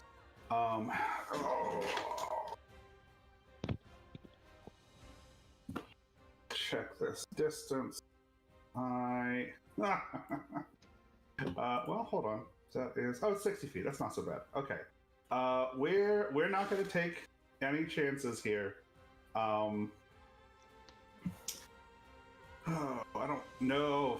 No, that would be rap. Both of those stupid trees are about to get to go. and being restrained for that would be really, really bad. What happens if you give somebody who's unconscious temporary hit point? They get temporary hit points. So I will argue if they get hit and it doesn't go through the temp HP, they don't get a death save fail. But also, melee is critical, so that's a lot of damage. Right. So unless you can give a lot of temp HP, it's Right. it's useful, but not necessarily helpful to a degree. Right. Yeah, being the only person here kind of makes things very, very, very tense. Mhm. Because I could use healing word, but then I don't really have a reliable way to get out of being grappled. And if I'm still restrained when they get their turn, that is going to be a huge problem. Because they hit With your spots. passive, you can see that even though his breathing is labored, it's not like stagnant. Okay. I can give you that information about snakebite's condition. Okay. We're going to Misty Step. We are going to go to. Let me see here. Because I think I have to get within a certain distance for what I want to work to take effect. Step to the Fae. 30 feet and then probably 5 10 feet or 10 feet. Yeah, 10 feet. Okay. Yeah, 10 feet, somebody I can see. So I can go from here. I could there. That would, in fact, give him his. Okay, so we're going to go ahead. We're going to Misty Step up here. We're going to give Snakebite 1d10 temporary hit points, which will hopefully stave off any need to further roll, at least for a moment or two. So 4 temporary hit points to keep you going for the moment. Okay, it might help. And then Whistle is going to step back over to. It is here. difficult terrain, so that would be all your Right. movement, I And that's think. fine. I only need because 20 to get here, and then 10 to move in. But it is close enough to use my action to attack it. So let's see if hopefully we can take it down. I think I need some pretty good rolls for that, but you could get lucky. I mean they look sturdy. Their vines are pretty thin. So that's 5 damage, and then 8 damage. Yes. It is looking like you have parts of its vines have fallen off. There's massive holes in its body. It doesn't quite bleed like it normally. Like it's not red. It's this clear liquid that If it- oozes out of If it. it looks like it's about to collapse, Whistle will use the necrotic charge on the second. It does not look like it's about to fall. It looks like it's just halfway through. Like it still has most of its form. Okay, all right. Then she'll stick with what she did. Then. That is what Whistle's got. Uh-huh. All right. Initiative rolls from Vera and Celeste as you arrive into the battle. All right. After getting word from Squeak, you ran and dashed as fast as you could, and luckily for you, and I rolled this, you were in the neighborhood. Oh. Do you want a new card, or do you have a card? I don't know. I do not have a card, so let me check our current. Shit, I do have a card that's damaging aura, but I do want to change that out because melee wizard. Why ain't does it that. say you have Well, multiple this is- cards? This is the best time to be in melee. I mean, did you see what those trees do? You want to be right up close. Yes, they. You want to let them Snakebite give you a fucking big ol' hug. died. So Let do them you give want you to a big swap ol' out your hug, card or it's not? I do. I'm just trying to find the channel where we have the list. It's right above or right below creations or It's gonna be campaign useful. center. I'm gonna pick Sun. Okay. Man, that sure is an interesting way to find out Celeste has children. Oh Yeah.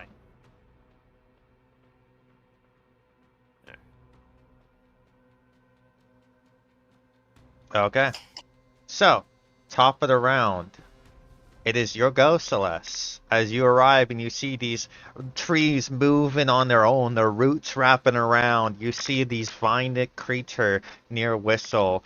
and you do see what looks to be a red dragon with its on the ground. Shit. Snake bites down. We need to get to him. That big bastard. Take him down. As she points towards this tree. Yeah. As she readies a firebolt. Okay. Gonna roll directly off D&D Beyond, so this will be at -1. Okay. Oh, fuck me. You from a natural 20 to a nat 1. Oof. You hate to see The balance it. is strong with this one. Yeah. Well, it's 5. Actually, you know what? That only costs you 1 point of. Oh, no, you get to add to that, don't you? There No, that's there is zero. minimum. There is minimum because it's an evocation. However, I do need you to roll me a nat 1 or a D20 to D10. Fuck yes, D10. Words that are one. That one. words are Oh! hard. Oh no!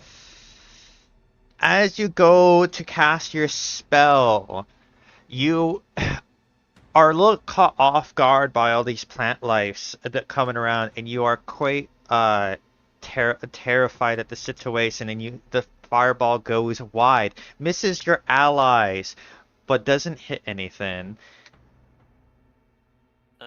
Does potent cantrip still go off? Yeah, this is the weird thing. It does.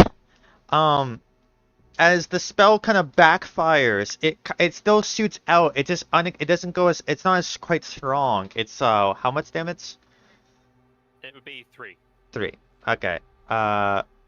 Well, believe it or not, you do 3 damage to it. Even though the fireball goes wide, some embers from it seem to fall onto the tree blight.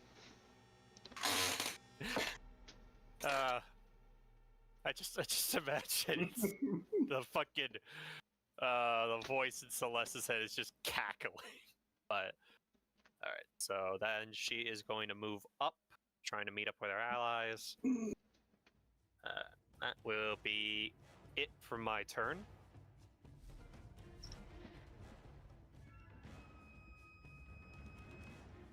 It does not like that there was fire at it.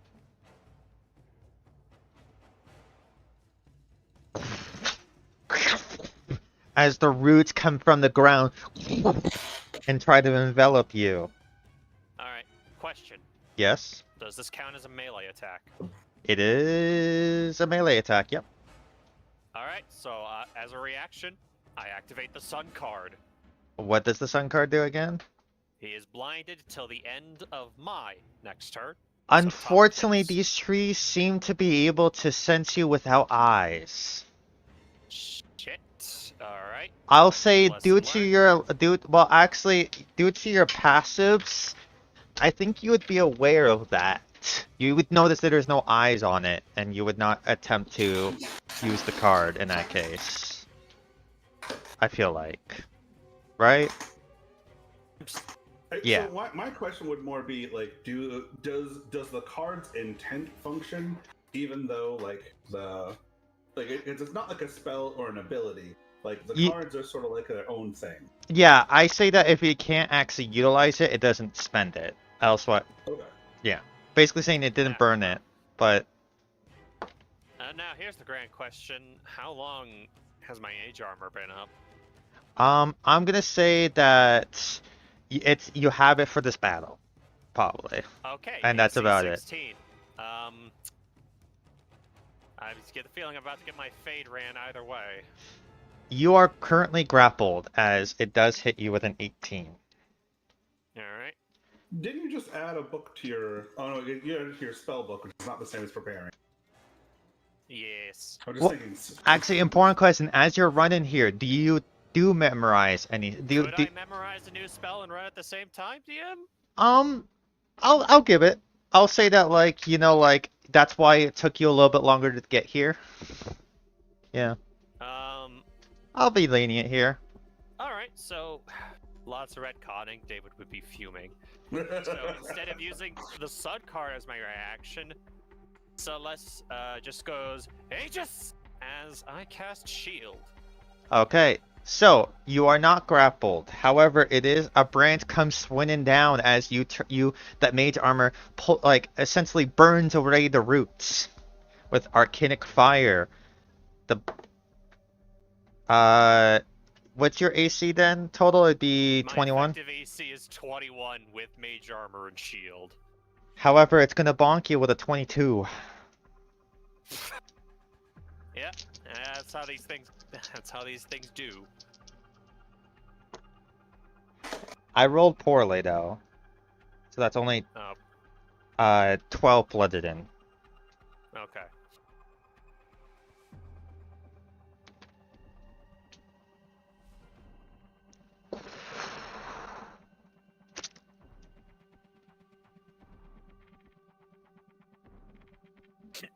Now, these gentlemen do, in fact, they are operating off a blind sight. Perhaps he mistakes his comrade just 10 feet to the south, or, for me.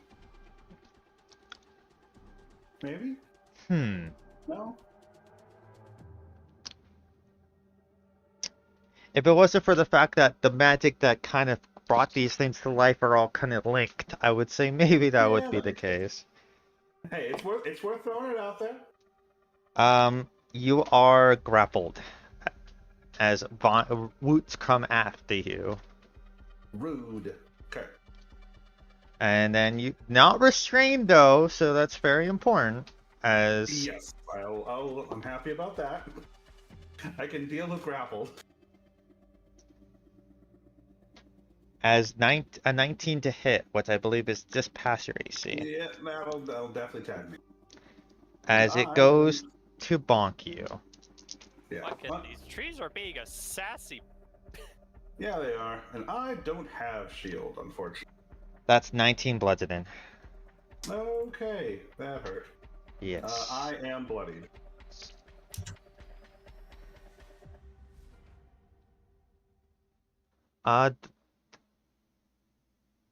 It does not. Let's see. Do these things even speak? It's the important thing. It cannot speak. Okay.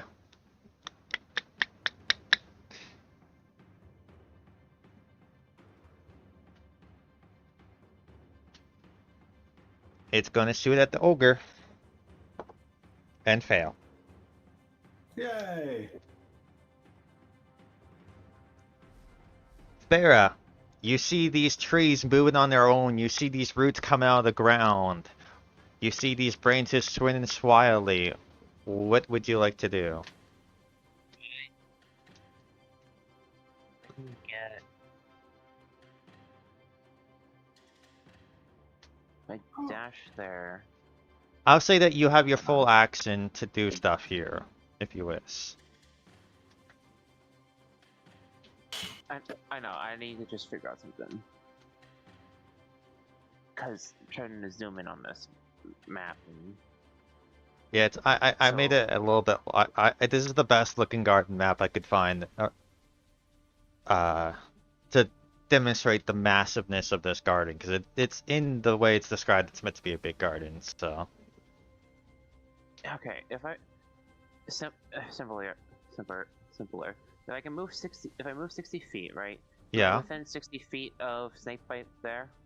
Yeah. Okay.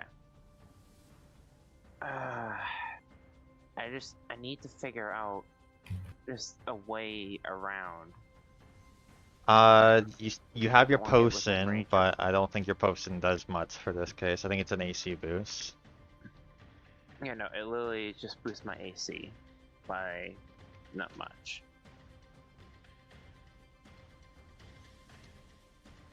I'm just trying to figure this out because I don't want to get within range of this thing, but I'm gonna have to because the only way for me to get Snakebite back up is if Well, I this tree's no dash. longer here, by the way. Just the. Okay, that tree's no longer. Okay, so if I were to go, hold on. So if you can get like right here, that's 60 feet. Yeah. So if I can Yeah. go there, Yeah. and that would be 60 feet within Yeah. Snakebite there. Yeah. Okay, I'll do that then. And there's no twisted looking trees in that direction. So. So 60 feet there. See Vera just start huffing it, and then bonus action, first level healing word. Go ahead. 2d4 Yep. 2d4. plus 2d4. stat. Get this man 2d4 hit points plus stat. Sorry, I was making sure that's my. I edited it so it already has the plus 10. Alright, So 15 healing then Was it- from you. Plus of what? Alchemical savant? Is that what that is? Yeah. Yep, plus 10 plus it's my intelligence modifier. Alright. So now I have 15 hit points. Alright. Use them well. Do I still have the temp HP from Whistle? You do. Nope, you weren't attacked yet.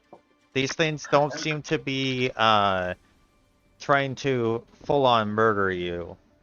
They seem to just be on a goal of adding to I mean, the. they're plants. Plants shouldn't move. If you're a plant, plants shouldn't move. If you stop moving, that means you're not a thing that's wrong anymore. So they stop attacking you. You're behaving. Well, also you're becoming one with the earth again, given Yeah, nutrients. there's also that. Alright, after Vera, it is Snakebite's turn. You are prone, but you are up and with HP as your eyes flare up. You see this thorny bits look that's back towards you. This guy has the nerve. He strikes me down and then he turns his back towards me. He's gonna do a quick flip up onto his feet with his athleticism. Okay. And we will go ahead and with axe raised high, we're gonna go ahead and do some deforestation today. Do plant creatures have vulnerability axe? Vulnerability to Yeah. axe? No, Not to they slashing, specifically to axes. no. No. Okay.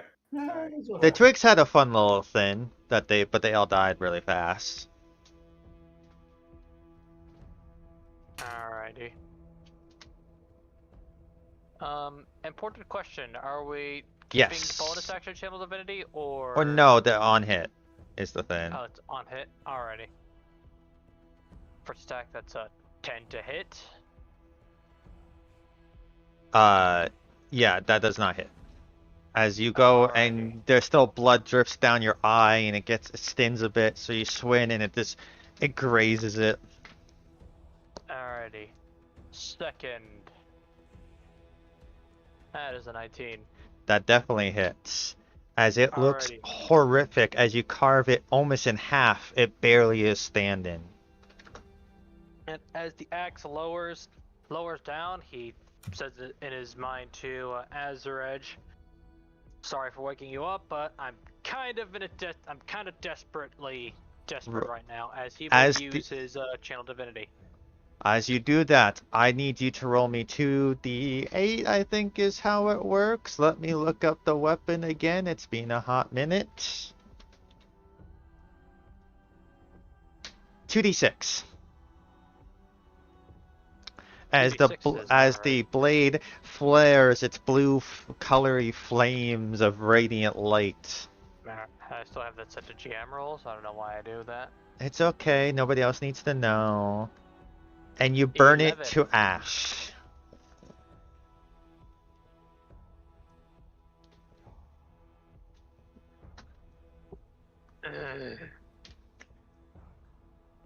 Gets up, cracks his neck, spits out like a tooth. So you have 25 going movement. Well, no, you have 20 movement left. 25. Well, it's 5 for to It's get not up, an and then you athletic. moved 5 foot. Oh yeah, that's right. So you have Sure. 20 feet. 20. Alright, so I'll head down to here. We all know how much you wanted to get into the difficult terrain, but you're going to have to wait. All the way to assume I As- need to even get into the difficult terrain. And you have the secret weapon activated. Okay, half ogre's turn. He's gonna try to cut down those viney bits. Which he does succeed in hitting it. Nice. However, don't know if it is. Oh no, it's cut down Nice. as the vines wilt away. Get this man a raise. As he runs towards the inn. Must protect garden.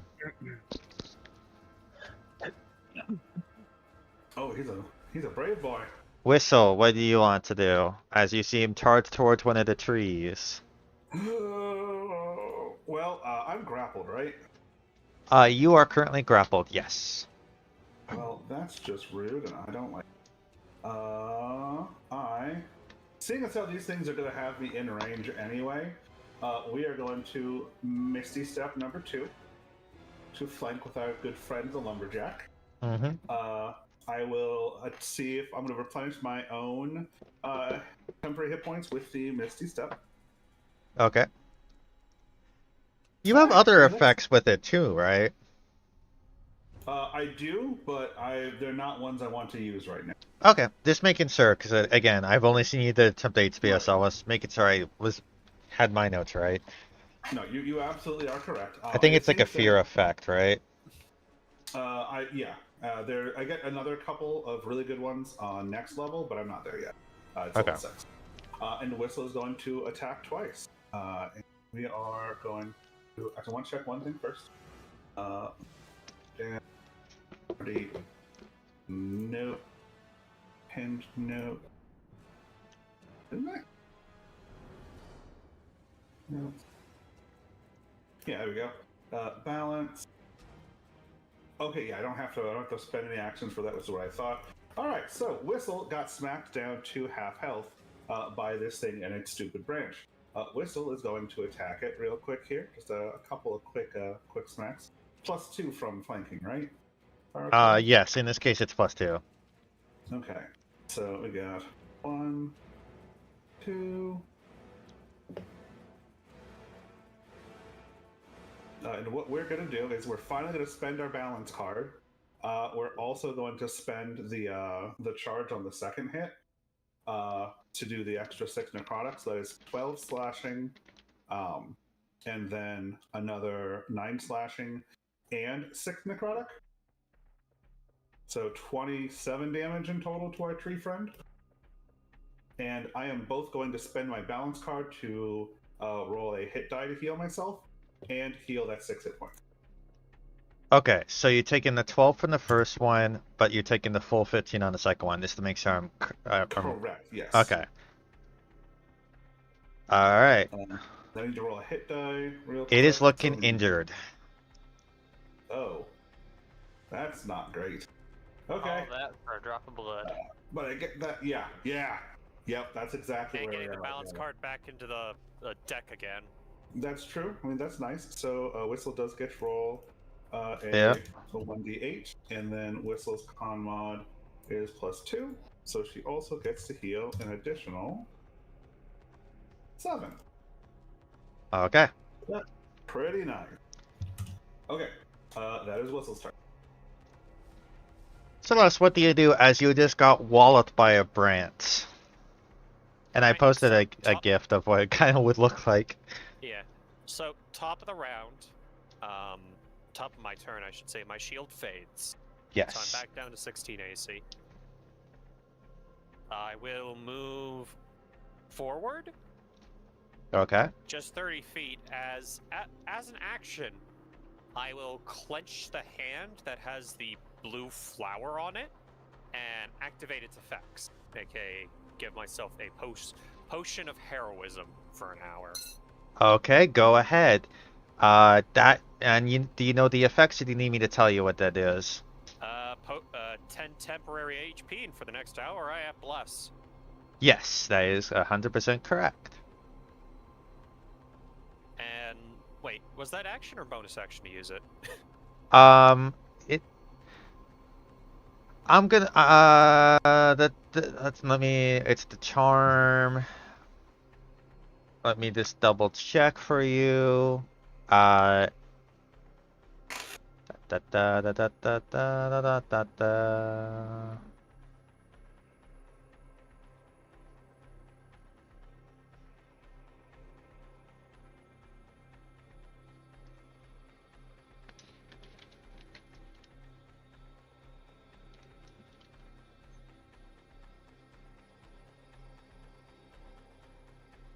You get the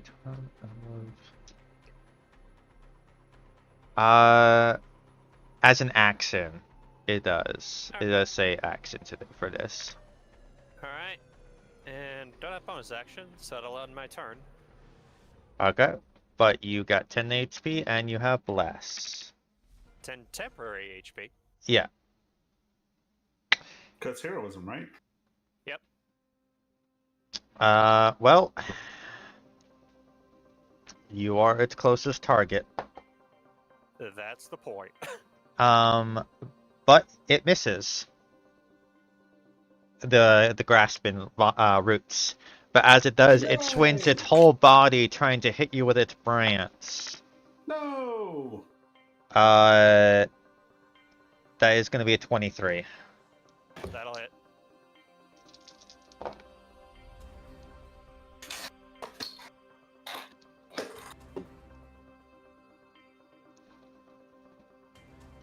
$19 bludgeoning. Ow! Well, hold on. Oh, yeah, oh my goodness. Well, Celeste went from bloodied to death's door really fucking fast. As it wallops you. Uh-huh. You heard it the most, Whistle. Yes, I did. Vines are going to try to wrap around you. That's going to be a 19. You are currently grappled. Okay. It is then going to try to smack you with its branch. That's going to miss. However, I will take that. with you being close, its trunk opens up in a maw of teeth and it begins to try to bite you That's as a rude. bonus action. No! That's going to miss. Whistle just props his jaws open with the side. No, you're not supposed to be like this! Vera, you see this situation. It's not looking too good on Celeste's side. They are not currently grappled, but they are walking with a limp for sure. Yeah, that's true, very true.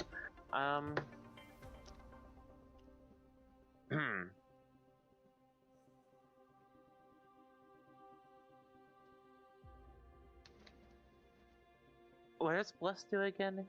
It adds a D4 to D4 for rolls, saving right? throws and attacks. Okay.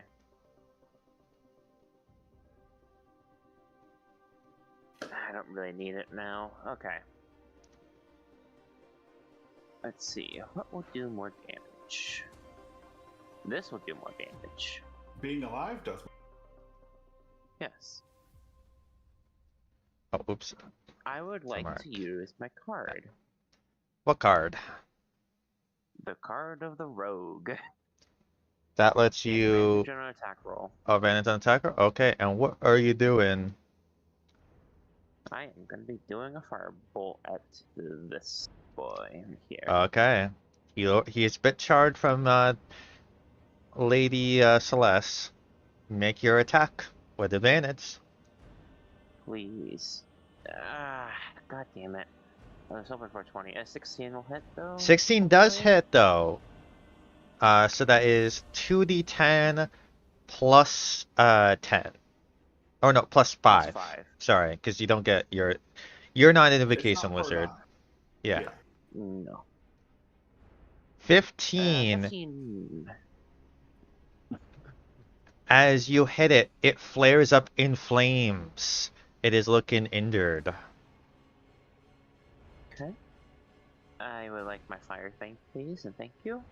Yes, yes, yes, yes. Yes. Yes. And then, I believe, let's see. I always Zoom. forget. It's I gotta zoom in 60-60, for right? this. Yep. 30 bright, 30 dim. Alright. Let's see. I'll have Nimbus light up. Hold on. Because that was What's the using range a on card. Nimbus's Burp? 30 feet, 30 probably. Feet, so Okay, that's fine. I recommend using all 30 of it. that's the plan. That's the plan. I have Nimbus fly up 30 feet. 30 feet there. Because then you should be within range. Yeah, I'll say he's in range. Just within range. Alright, make your attack.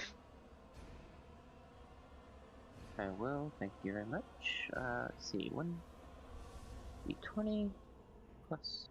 I should just make a macro for this at this point. That hits. Roll damage. 16 to hit. That's 1d4 plus 2. Nice. 6 force damage. It is looking like you like blew a hole in its trunk. Starting to look a little sappy, is it? This one all of a sudden gets an extra reaction and begins to squeeze Whistle. Aww. And that's my turn. Alright. Snakebite, you are up. You have your Alright. glowing sword. Alrighty, so he just watched this thing try to eat Whistle. He's fucking pissed. He's friggin' pissed. Swing that sword as you try to be the lumberjack man. Yeah. Yeah, we're cutting down the trees here. And am I using battle axe or the azure edges to hit? Important question.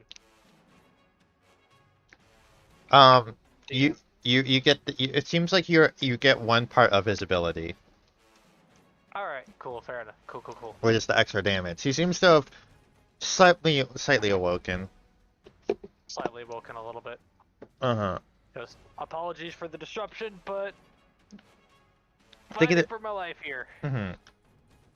You're channeling radiant energy throughout it, so think of it in that kind of nature. So that is a 20 to hit. So 2d6 extra damage. Yep. And that's radiant damage. It's taking the beating. You can't quite carve all the way through its trunk. Seems to be a bit resilient, but you are doing damage. Alrighty, and for my second attack, Snakebite's gonna open up his mouth, and a 30-foot line of gold and red flames are gonna like spew out of his mouth, ideally pointed upwards so as to not hit any of the grass and set anything else on fire. Oh, my bad. The D6 is only for undead and fiends. This is a plant. Oh well. Well, I won't react it, but let's going forward. Retract it. Yeah. Alright. I'm not retracting the damage, but I Alrighty. misread his hits. I thought it was his extra damage. So go ahead. That's You're doing your breath attack. breath attack. Let me just find the thing. So it does actually have decent dex, even though it's a tree. Alrighty. So it does make the save. Alrighty. So it takes half of 11 fire damage. It is bloody 5. as you blow it up, blew fire at it, and it seems to be engulfed in the flames. It gets very hot for Whistle, who is currently grappled. Oof.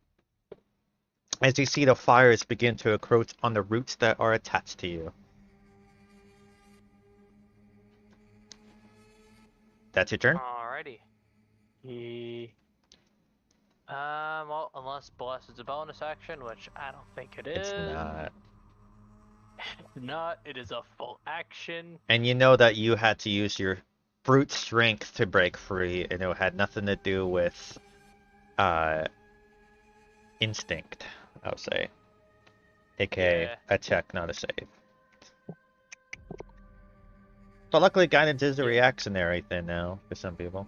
Yep. Yep. That is my turn. He is a lumberjack ogre. He is going to cut, but he is going to unable to be slashy. Even with flanking? Oh, well, you are currently grappled. You're I a mean, lesser. grapple doesn't affect your. No, it's not restrained. No, you are correct. You're not restrained. He does hit. Yeah!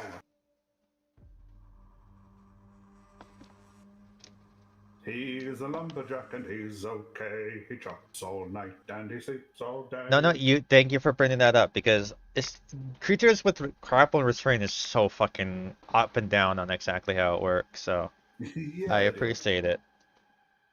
So because he's two-handing it, he gets to roll that.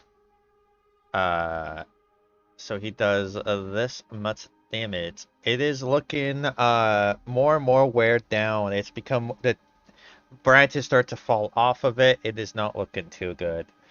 Whistle, what would you like to do? Murder it? All right. As you wiggle your arms free to slash it with your slice. What? Go ahead. Okay, give me 1 second. So, Snakebite is on his feet. Everybody's up and running. I'm grappled, but being grappled You means he do can see bite me, but Celeste I over don't there care. just battered and bruised. That is also true. Oh, you know what? I can do everything I want to do at once. Okay, so we're just going to do our attacks first. So we're getting a couple of wonderful flanking, benefiting attacks here. There's one. There's another. And my important question is, what damage type are you using? Against these things, if slashing has been working, she'll stick with slashing. Like their plans, it would make sense if slashing. Okay, so you do 15 Yep, and then 9. and then 9. It is not, it's looking really bad. Like it's on the cusp. Okay. Well, if it's almost down, we'll spend a second charge. We'll throw the 7 on there. I'll allow it, but you have to say the charge before that. Okay. All right. But you do kill it with that charge. Okay. But going forward, if you want to use the charge, you have to let me know because. Oh, before I hear how the damage affects it. Yeah. Okay, that is fair. I will go ahead and I could walk over there, but I'm going to Misty Step over instead. Okay. Because I want to see if I can get some bonus hit points onto our good friend Celeste. So we will do a little bit of that. Good 30. That's a good spot. We'll go there. I like that spot. Go and me out. Okay, and that's within 10 feet. So Celeste gets. Nope, that was a D8. Well, 3 temporary hit points. I appreciate the thought. It's Hey. the thought that counts. You never know. That could be the amount of health you need. To be fair, I'm in Havel range of these fucking trees. If they crit, there is most likely I'm going to take massive damage. Okay, and then Whistle is going to circle around it Of crits. because it's got all that wonderful reach. So it's not going to get to smack her when she does so. So that when here, I'm down 20 feet. Actually, can I get from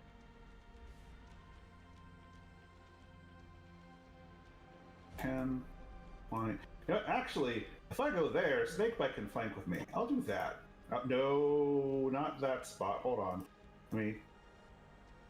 Well, that's what your icon was, so that's why. Right. We're gonna do this spot, the one that's not directly next to it. Okay, no, So that's fair. the- I just moved you to where you said you where the thing was, Yep. so I wasn't. Yeah, no, that's fair. All right. And that is my turn. I am good. So that's what would you like to do as you just got walloped by a branch again? All right. I'll look towards the half ogre. Are there any more of these? So he looks at you confused. Like, are you pointing to the tree? Is that what you're like? Just, yeah, just like the corrupted wildlife. There's trees everywhere. I tend to them every morning. Figures. As He's I not will smart. use my movement to get over here. It is gonna And- reactionary try to grab you. No shit. It misses. Yay! Neat. Here for its troubles. Yeet. Mm-hmm. I'm assuming an 18 hits. Yes. As it wallops in fire, it is looking haveled itself. Alright. That should make it a bit weak. Bring it down. And then I'll end my turn.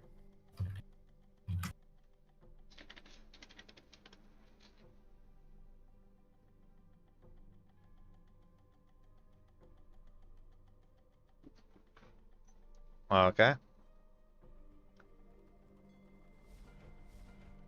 Oh, whistle.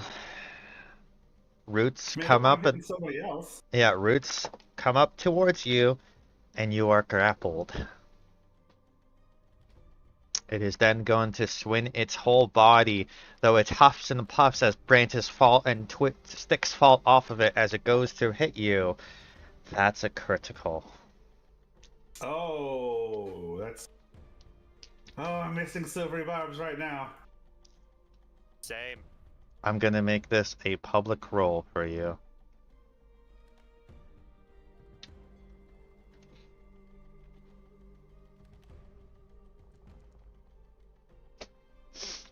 You take 31 bludgeoning damage. Yeah. That could be worse. That kills Celeste right now, by the way. Whistle is heavily injured, but still up. Okay. She healed like I think almost 20 damage in one turn earlier, so that helped a lot.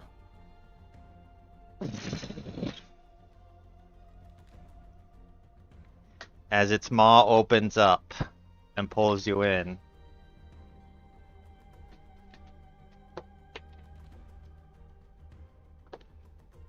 Misses. Oof. Vera, what do you do?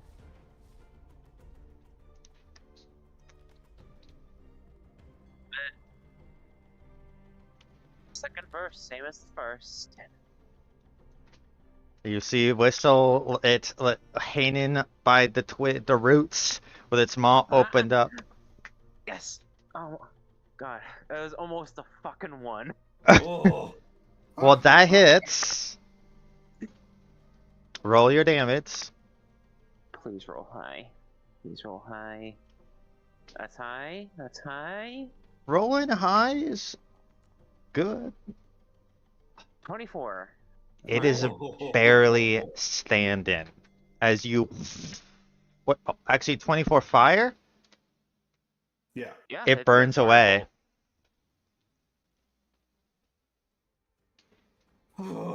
Whistle Very- falls to the ground. Literally, Forward. there was like the whole "get away from her, you bitch."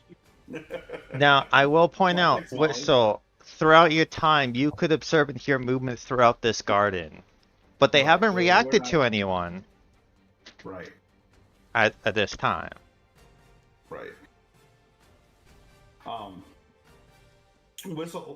Whistle is still in rounds, right? Pardon?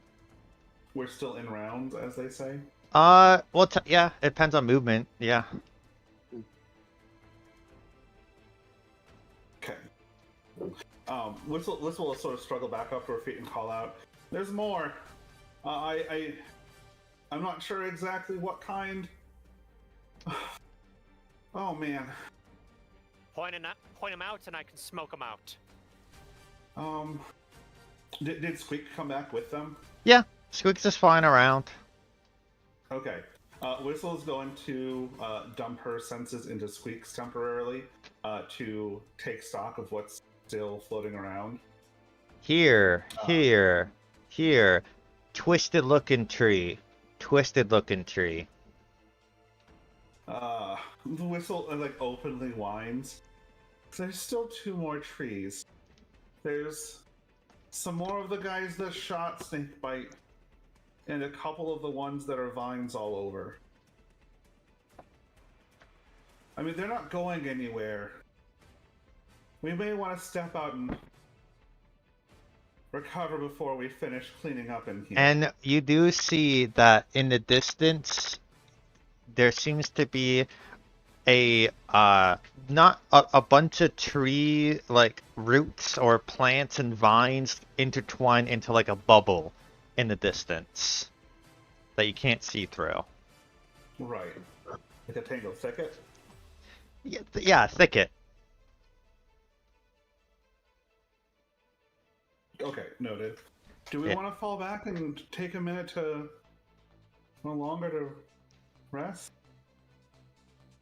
Does anybody, I'll say this is like a free round. Does anybody want to make any checks to try to figure out what these things are or anything like that?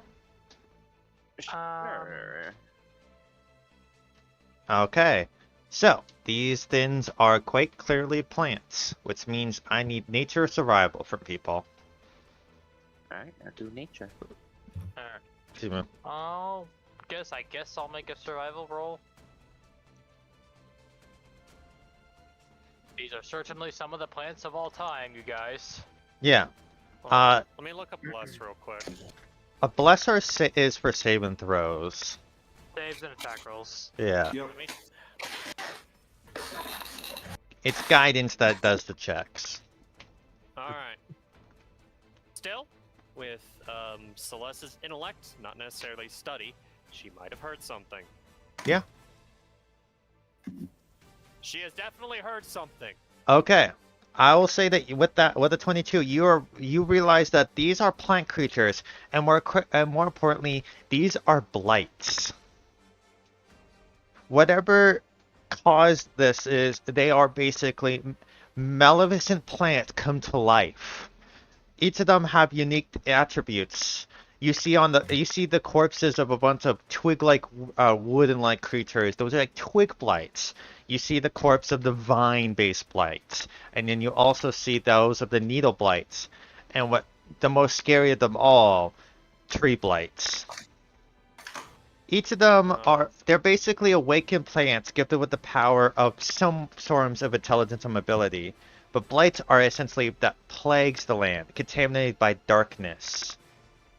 Either from drinking the darkness from soil, or some other influence. Either way, the blight carries out the will of what you think is probably an ancient evil of sorts. At least that's what you fear from your stories you hear of these things, though you don't know if this is true. On the topic of darkness, when Whistle refreshes her vines, do they look any different? Oh, they are darkened and decay and bloody. Oh, great. Now, very specifically, tree blights feed on warm-blooded prey. They take perverse delight in causing carnage. They also are known to have a bit of animosity, but will fight alongside other kinds of blights. But you do notice one weakness about them. They don't like fellow tree blights. And if you are able to get them within distance of one another, they might brawl it out. I don't think leaving these things here are wise. They're blights. Malevolent spirits taking the form of plants. We leave them here, they're just going to fester. In the case of the literal trees, feed on people. I mean, but look at us, And one last thing, you do know that they don't have eyes, and they probably rely on some other sense that's limited range. Is what a 22. the ones that are further in aren't doing anything. They're just sitting there. Like, if it's only the ones that we got close to that got violent. Exactly. just like oozes, they have very, very limited senses compared to us. Mhm. Vera and I, and perhaps even Snakebite if he picks up a crossbow, or Oh, even you, Whistle, we can I snipe would them like out. to. We can get them heavily crippled before they reach us. Okay, Okay. but this. I would this- like to remind you guys that the one that went and attacked me, it noticed me fighting and it actively sought me out to try to shoot me. Whenever you got within a limited, certain range of it, though. Like, you went way out further than we did, and only the one closest to you noticed. Mm. So it seems like you went right within that one's sensory range, but didn't enter the other one. Like, so, I mean, this is not a public space. There are not going to be other people wandering through here. If we fall back to the manor home, like, proper, like, we should be able to recover without anybody else getting in here. Like, the only person who comes in here is the gardener, and that brave boy is standing right here. He if we He ask him to actually, stay out, you do see that, like, I'll say that like he is making his movement to move deeper into the garden. He has a sense of duty, so you don't see that he's falling back with you. He's I wouldn't single-minded. do that. Yeah, well, that big idiot's gonna trigger all the fights at this rate. We kind of have no choice but to deal with them all now, unless we want to try to stop him. we could just try talking to him. But, Talking sense into an ogre, I'd love to see that. Oh, Do you want to, which like points at the three of us, all of whom are like smashed to pieces? Do you really want to pick another fight like this?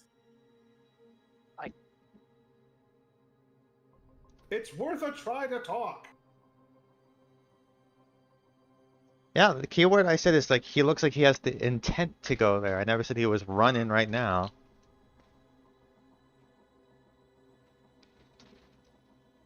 alright, I'll try. I guess I can try to speak with him. Okay. Whistle, you seem to know this guy better. Do you want to back me up here? Yeah. Yeah. Whistle will sort of can't move, but Whistle will hobble over to. Like I said, this is like a loose, like we're still in initiative, but like Right. we're in The this. fight could start back up at any point. Yeah. Alright. Vera's probably just gonna be prepared in case something comes out, but Yes. Alrighty, big guy. If you don't mind, there might be a bit of a change of plan here. If you try to go within those things, they will just, the plant things, they seem to be docile so long as you don't get too close to them. So you don't really need to go try to weed them out now. Again, so long as you make sure nothing gets too close to them, they should be fine. Must I know for a fact you're not protect looking good right now. garden. Actually, he looks pretty good. Alright. Must- Really? Damn, I thought you said he was bloody. Whistle smacked him with like 20 hit points. Yeah, in he one step. fucking Oh, won. yeah, that's right. Must protect child. Which one is child? child. If you recall, you brought somebody here to be looked after. Oh, Out of the fuck. forest. The thicket. Yes, Maybe we can but- go in on just one side? Yeah, but they will not hurt anybody as long as you don't get close to them. So at the moment, they are not a threat. Yes, but if Whistle's to be believed, they surround the entire upper part, so I'm trying to get him to stay still for a second, Celeste. Could you let me do my thing, please? or how about we use our very powerful ranged advantage and Whistle's godlike vision to snipe out the little ones? Whistle will point towards the east. We already hit one over that way. There should only be one more of the thorny ones, and then one of the vines. And we might have to deal with one of the trees. When we get past those two. All right. So All right, I'm gonna be Just like you guys are I'm gonna gonna be so blunt. You guys are sniping them, is what I'm hearing. Yeah. I thought we were going to try to. I thought we were at the very least trying to, at the very least. I thought we were I planning want on to take fighting advantage of them. the fucking heroism potion. Yeah, I'm being very generous to say that you're in kind of a stasis here. Technically, a round has at least gone by. Right. It's my first time actually using a potion. I'd like for it to count more than just not dying. Okay, so you know you have the range of 120 feet with your firebolts. That's Yes. so. With Whistle's help, normally this would be at disadvantage as when they are motionless, they are hard to spot. But with the eyes of the eagle, I will allow you to make your attacks against these creatures as a straight roll. That sounds wonderful. So- Probably start with foot. Good. There's needles, blight, vines, needles, tree. Yeah, you know the twisted trees are the furthest back.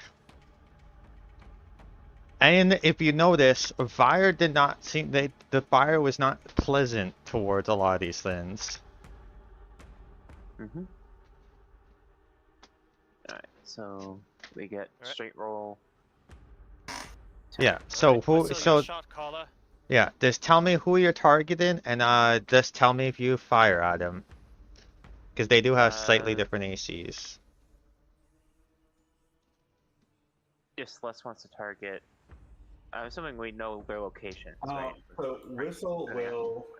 So Whistle will recommend. Oh, hold up. So there's still. So Whistle will recommend starting with this guy. Okay. You are able to get, like, with your range, you can get there.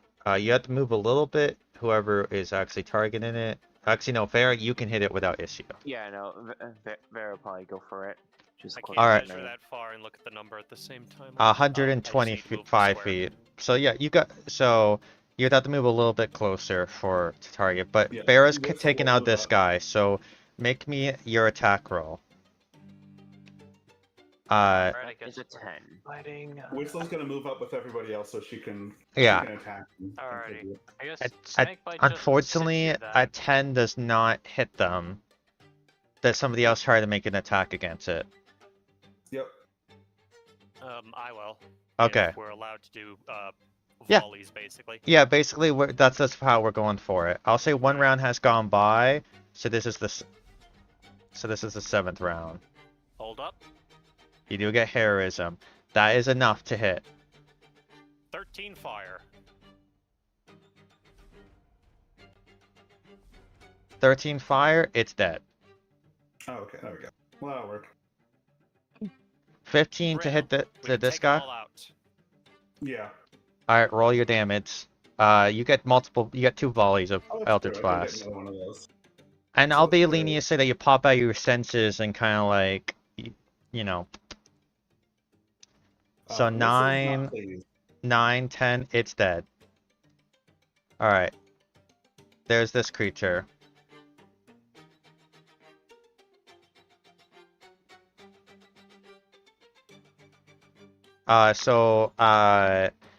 At this point, Snakebite, do you have any attacks? None that are that far ranged, you know? Okay, round 8. You didn't do your charm right away, so you have more than round 10, Celeste. Make your volleys.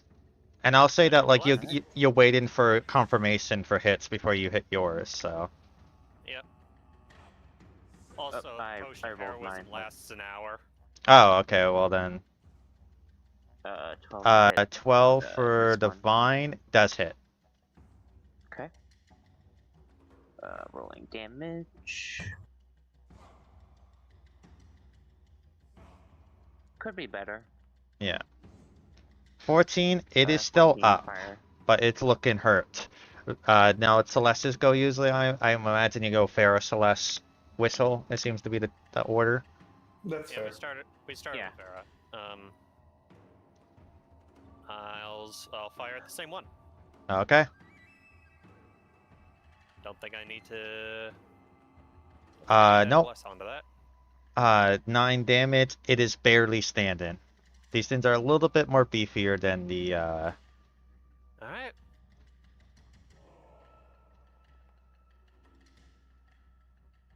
Whistle hits twice.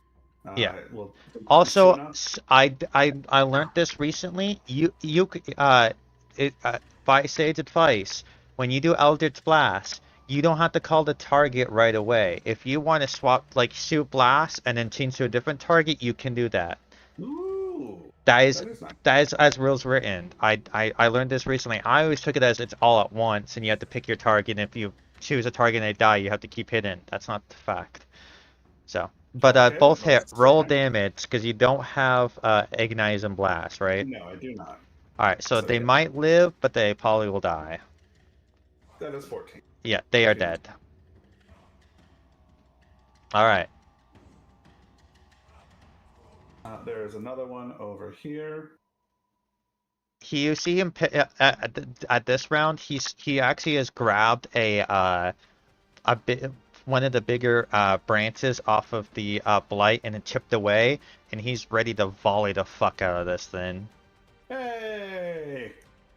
I like how crafty our friend is.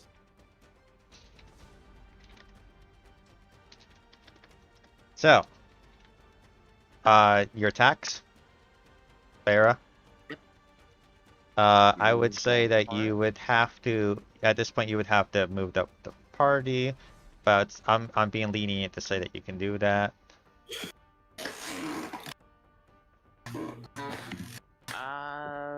That's a 7 plus 8. That is a 15 to hit. 15 hits. Your damage is minimum 7. Roll damage.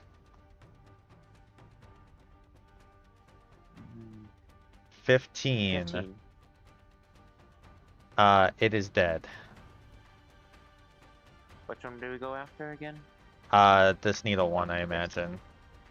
I'm just Oh. doing the same order as you did on the other side, pretty much, but Okay. unless you call it out, I'm doing that assumption. Yeah.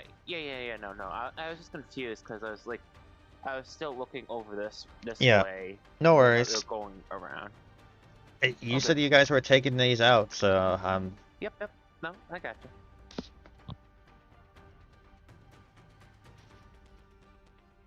Right, aiming for the one in the flowering tree. yeah.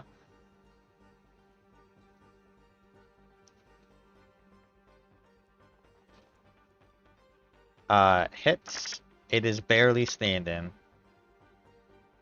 Alright. So whistle, throw out your thing. Yup. Actually, no. Before you do that, a javelin flies and skewers it. Yeah! Let's go. All right, you got 2 targets. You got a vine and needle. The needles seem to be going down pretty fast. The vines, not so much. Yeah, well, she'll aim at the needle then. See if she can pick it off before I have a chance to do anything. Do. Ready? Are those?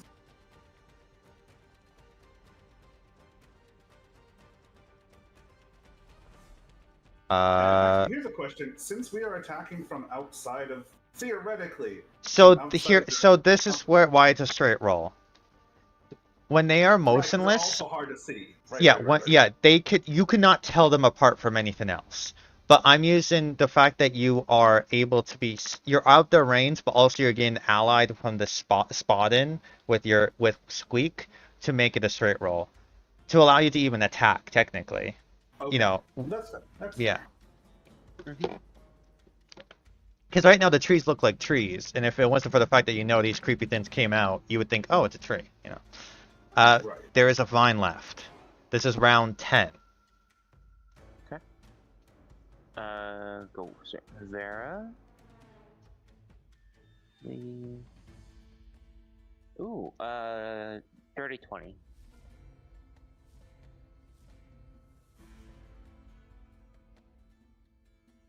A dirty 20 will hit. Roll damage. Okay.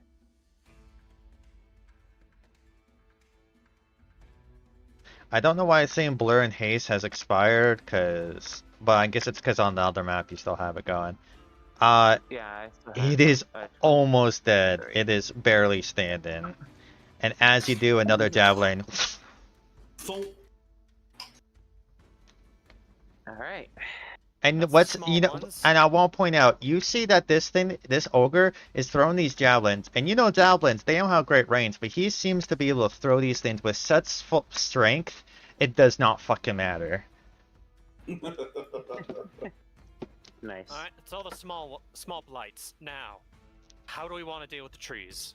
If we want to deal with the trees.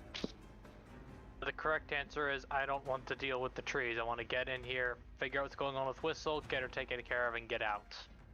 Do you want to spend this round trying to make another assessment on these things? I'll either use investigation to try to figure out, or maybe insight to maybe figure out the best plan of action if you can't think about yourselves there, Colin. My plan of action is to use my last 3rd level spell slot to chromatic orb one of the trees as we do a boosted volley and then take the flank that didn't have the tree. Really quick. If you get them within, it was said that if you get them within range of each other, they don't like each other. Well, Celeste rolled that. You need to draw aggro from 2 fucking trees that can slap someone down. Well. Yeah. I say we spend the round trying to figure out which one is the tree and then work from there. So there's a gnarly tree here, gnarly tree here. Mm-hmm. There is a path in between, but you don't know their range of sight. No. I say we go for the gnarly one near the branches or the tables. I mean, Okay. I do like Vera's plan of trying to draw aggro between both of them and then let them fight each other. But yeah, no, it's. And then we can just let them fight each other, and if we really want to, we can finish off whichever one is left. So I will say, I have an idea. your first volleys will be at advantage because you're aware that this is a tree. Like this, so these ones will be with advantage if you do a volley. Whistle, you said you had an idea? Yeah, so if we were to, how far goes that? Would that be 100? Which So from your combat earlier, is it this they tree didn't and have this tree? huge speed. So No, they don't. 100.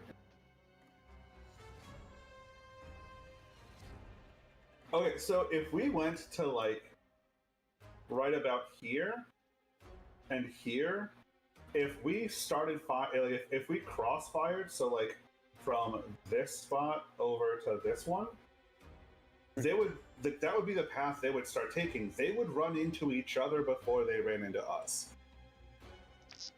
you also have a bit of Okay, cover I from see. the fountain. Right. Yeah.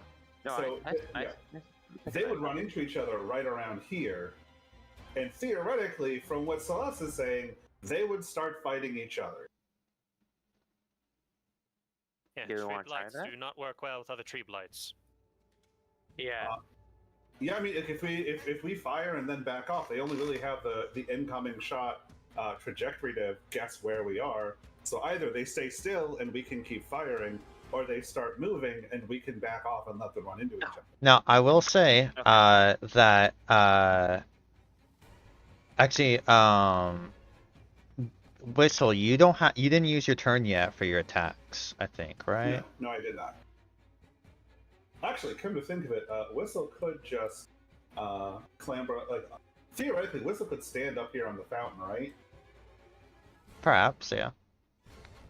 She could always just shoot both of them and have them both come straight towards the That could be a plan. Okay. Yeah. Whistle's gonna go scramble up onto the fountain. Yeah. Make me an athletics as you try to climb up the fountain. Can she just ask the half ogre to put her on the top part? I'll say he can help you. Yeah. He picks you up and throws you up. Yeah, it's a little embarrassing. She might do a little bit of a face plant when she lands, but yeah, it's fine. She's just all right. And she will throw one attack at each of them to get their attention. Okay, roll your. Well, you still have to roll to hit. You have advantage because you're outside their sight. So both of these are with advantage. That was one. All right, and That was the other.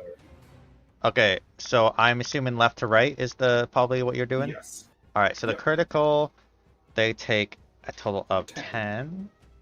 Yep. The other one takes a total of 6. And I would Oops. love a card because I don't have one. Uh-huh.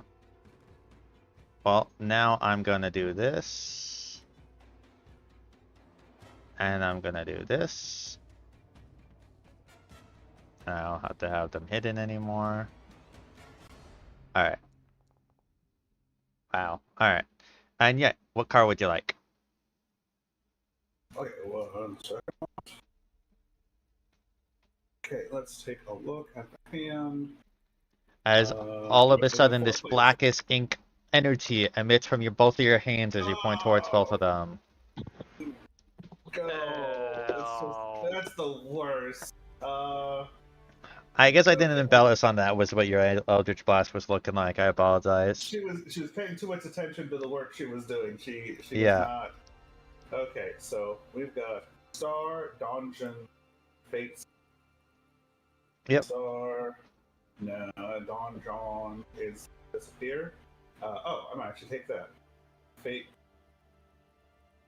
You want Oh, Fate? that's like a free reroll. Oh, and then Key is.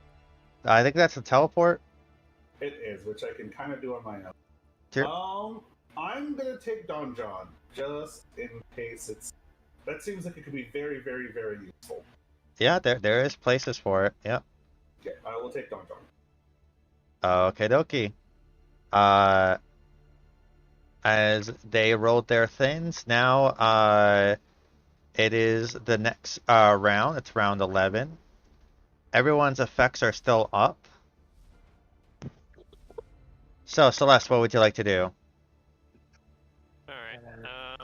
And I'll move Whistle up there. Ooh, I can actually. I'll be generous, even though you're not technically in a space to make you all the way centered. I can get myself over here, Mm-hmm. unless the bush is difficult terrain. It's not comfortable, but I'll say that like you have decent acrobatics or athletics at all, or no? I have a +3 to acro. Do you have proficiency is what I'm asking. No. Then it would be difficult terrain. But like not too bad though. That would have put me at 20, 25, 30. So would have put me here. I should maybe have a good shot at this guy. Yeah, I will say that it's a big tree. And you have advantage because you're beyond its sight. Oh yeah, I know Whistle wanted these things to throw down, but I can't miss out this opportunity. So pulling from the third circle, Celeste will amass an orb of elemental energies in front of her through a 50 gold diamond she fished out of her pouch. Uh-huh. And just yell out, Ignis! As she... Jeez, I wonder what throws out- element. Yep. It's definitely fish element. Yeah, 100%. You are heroism, and luckily, without your heroism, that would have missed. Yeah. I don't have good luck with chromatic orb in this game. Apparently not. As it gets set ablaze. This orb of blue lava, same sort of effect I've described my fireball have, just flings out across the garden and smacks the tree. And that will end my turn. I'll be generous. It is 90 feet. It's technically a little bit further, but I'll say that one of the branches is over, and you're able to hit it with the branch. I'll be generous. It's like 5 feet. Yep. It's fine.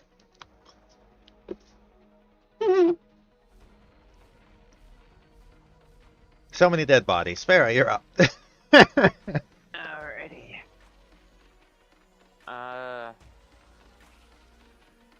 Where would I have to go to get in range again? Well, you know that you need 120 feet for Firebolt. Yeah, that's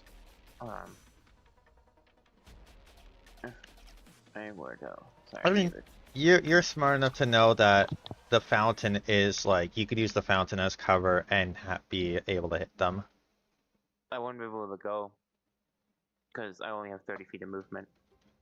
But even with 120 feet, you can get Like you'll be fine even at that distance.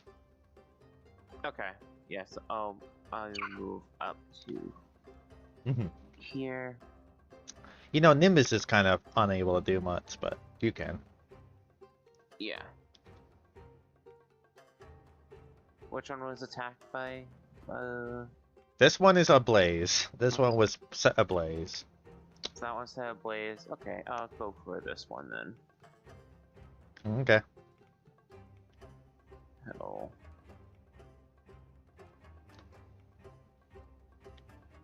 Rolling. 18 to hit. Sadly that hits. Roll damage.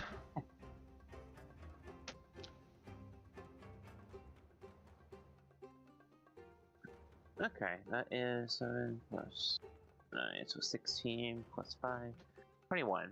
Only 21 fire damage from a cantrip. It is set ablaze as well.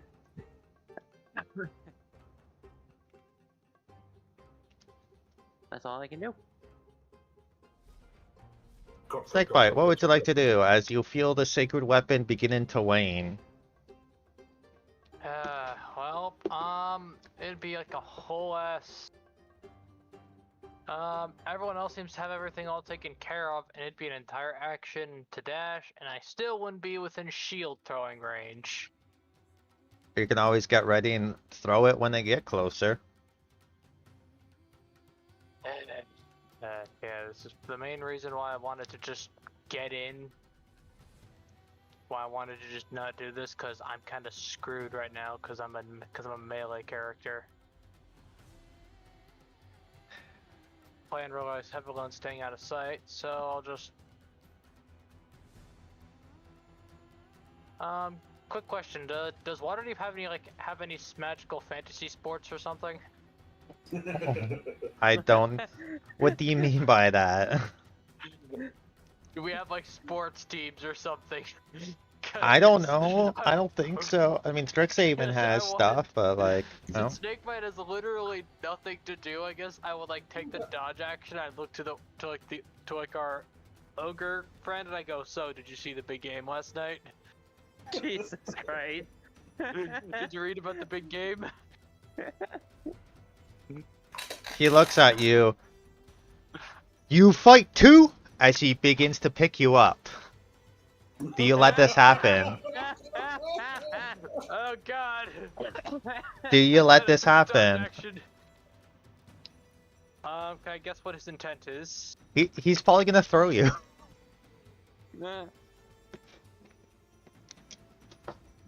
Fucking sure, why not? I've got nothing better to do.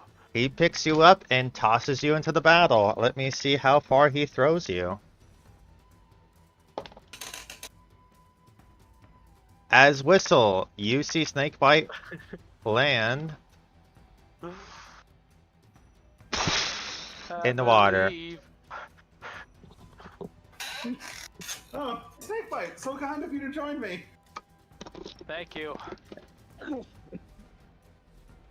Whistle, what would you like to do? You are taking the dodge action, like that still happened, and I'll say because you were being prepared for attacks, you're able to like catch yourself and roll into the water without taking damage. Alrighty, cool. Welcome back, so I'm gonna- Colin. Snakebite got yeeted by the ogre into battle. I'm gonna like hop down here. No, I guess. that's not your turn. It's not your turn. It was his turn. Oh, it's not my turn anymore. Okay. Yeah, it was his turn to throw you. Whistle, that's what would right. you like to do? Sorry. Whistle is going to get a chirp to Snakebite. Keep your head down. And in the back of her head, like even as she's like pushing out this like putrid, dripping energy, she's basically just like screaming to the lady, just like, "Please come back! Please come back! Please come back!" So, as you're in this water, and especially Snakebite, you're in the water, you notice that the lush blueness is not accurate. It is green and full of algae. It is disgusting. Oh, algae's healthy. Algae's a plant. You know what I mean. I know what you mean. Yes, algae is a plant. And so are these trees. Yeah. Anyway, So, Yeah. So who wants an algae blight? So we're still at advantage. Uh, if you're beyond 60 feet, yes. I'm gonna just give you that. I think you are. Right. I do believe. Okay, yep, that's at 70. Yes, we are. Okay. Believe it or not, Thank there's you. no such thing as LG. Thank you for Blights. advantage. Hey. So Ah, so the again, first lucky one I- left and then right again, or you like? Yes. Okay, so So the first one was 9 as you pelt away at it, and the second one is a total of, I wish it showed the critical damage total, but that is 16. All right, that one is looking pretty hurt. And that's what Whistle has got going on. Uh-oh. So it can go 30 feet. Come on over here, buddy. I did not mean to move it. Whistle mutters, okay, Snake back, get ready to run.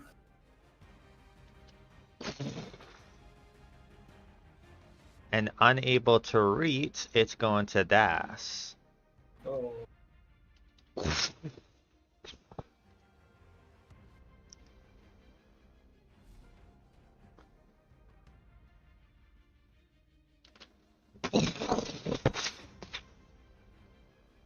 Uprooting and leaving a trail behind.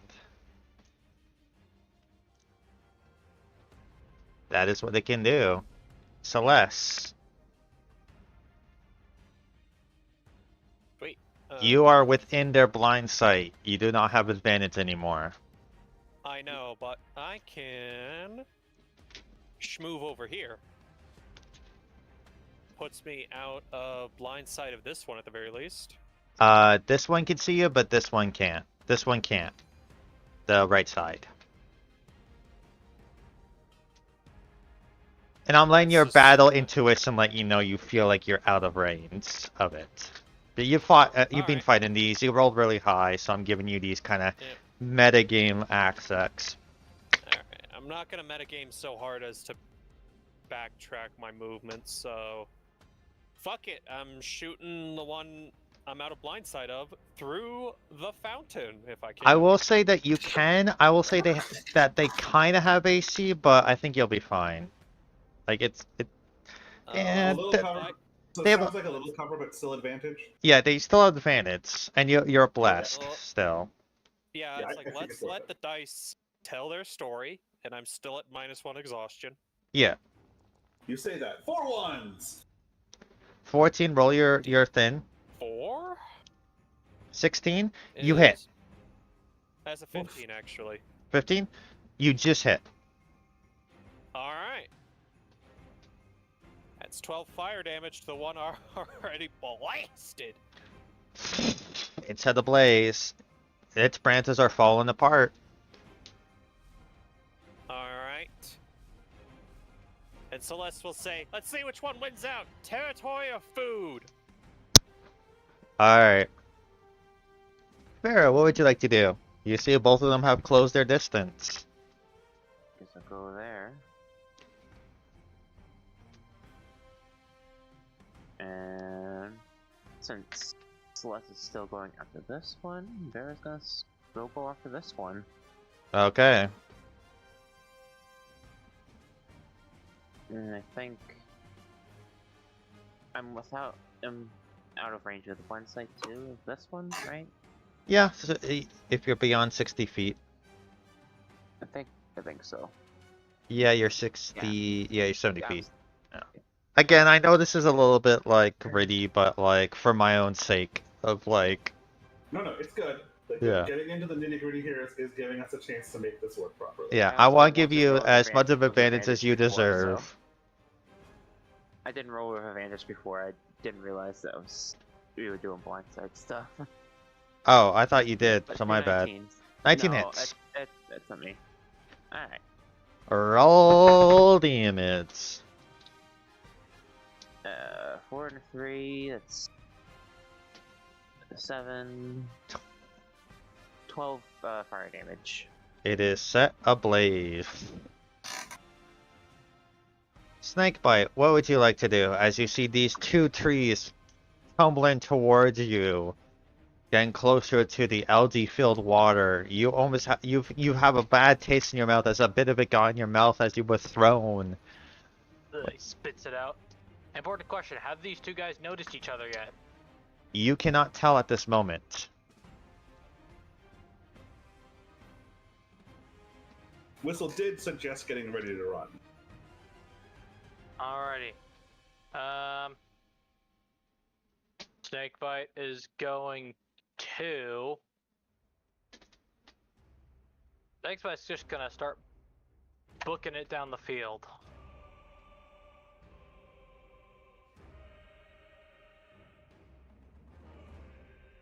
And I will use my. And I guess the thicket is nowhere this way, right? Where? Am I correct? Over here? Yeah. Alrighty. And alright, new put. Everyone scramble! And I will. Action, I will dash to try to get as much distance as possible. Hopefully, they'll start like colliding at an angle, and will collide with each other at an angle and start fighting each other as a secondary benefit. He walks over. You go battle? As he looks to you, Celeste. I'll be here, thank you very much. Changed, if you can't tell. He only moved there. He walks towards you, Vera. You go battle? Sure, Vera, go battle. Okay, he is gonna attack you. Like, oh no. Yes! Join me! Oh, that's not. Luckily, Everybody here, Vera, is actually the most put together. luckily you land in the. Actually, let me do the math. So you would be going. So that is 70 feet. All right, you land. Because you didn't resist, so it doubles the distance. I need you to make me an acrobatics or a dex saving throw. I'll let you make a choice. They're the same modifier, so I'll just do acrobatics. As you are going to be for hitting the dirt. best. As he yeets you. That is an 8. It's a little bit of a rough ending. It's not elegant at all. I'll say that you lose 10 movement speed next turn. As That's fine. your ankle hurts a little bit. Whistle, what do you do as you see them approaching?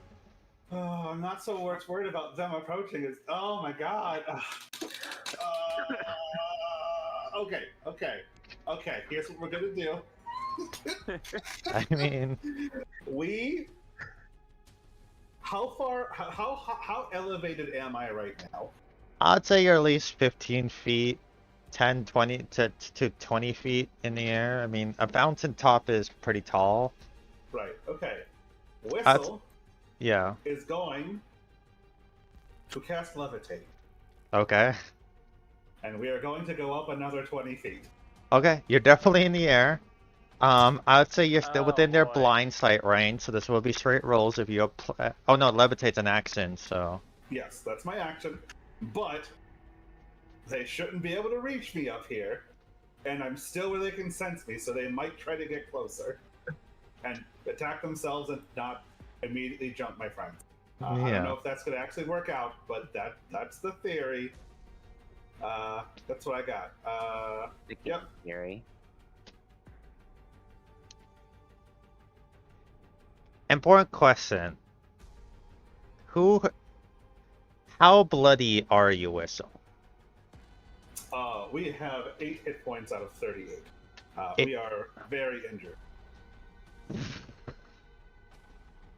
You are the more delectable meal, bleeding into the water. As it begins to climb into the fountain and just try to begin trying to climb further up. Okay. So you were up there, and I'll say it's difficult terrain for it.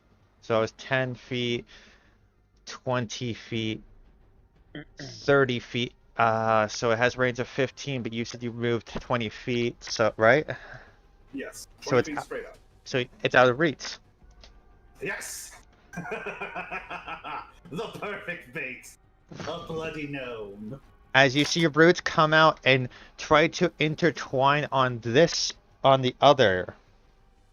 Yes. Yes.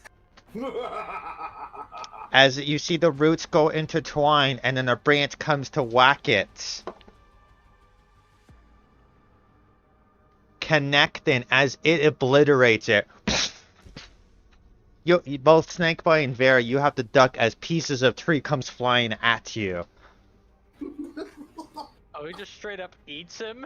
No, he battered it with its branches. Oh, God. Celeste, what would you like to do? As you saw Okay. Vera just get yeeted across over the fountain, and the sounds of wood colliding together.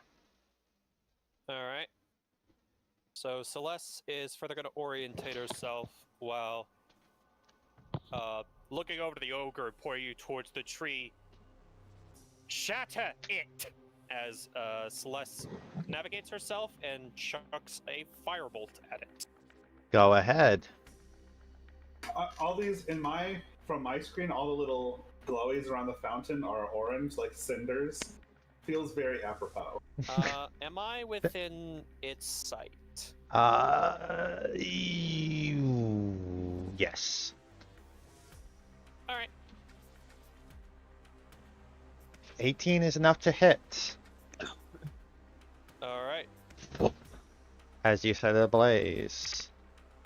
Though it does not take extra damage from the fire, it's still enough fire, as the water seems to have got it wet.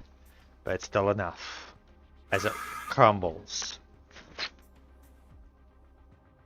So as much as I was giggling like a madman, Whistle being like maybe 5 or 10 feet just outside of the treant's range, is absolutely just like a squirming ball of screams.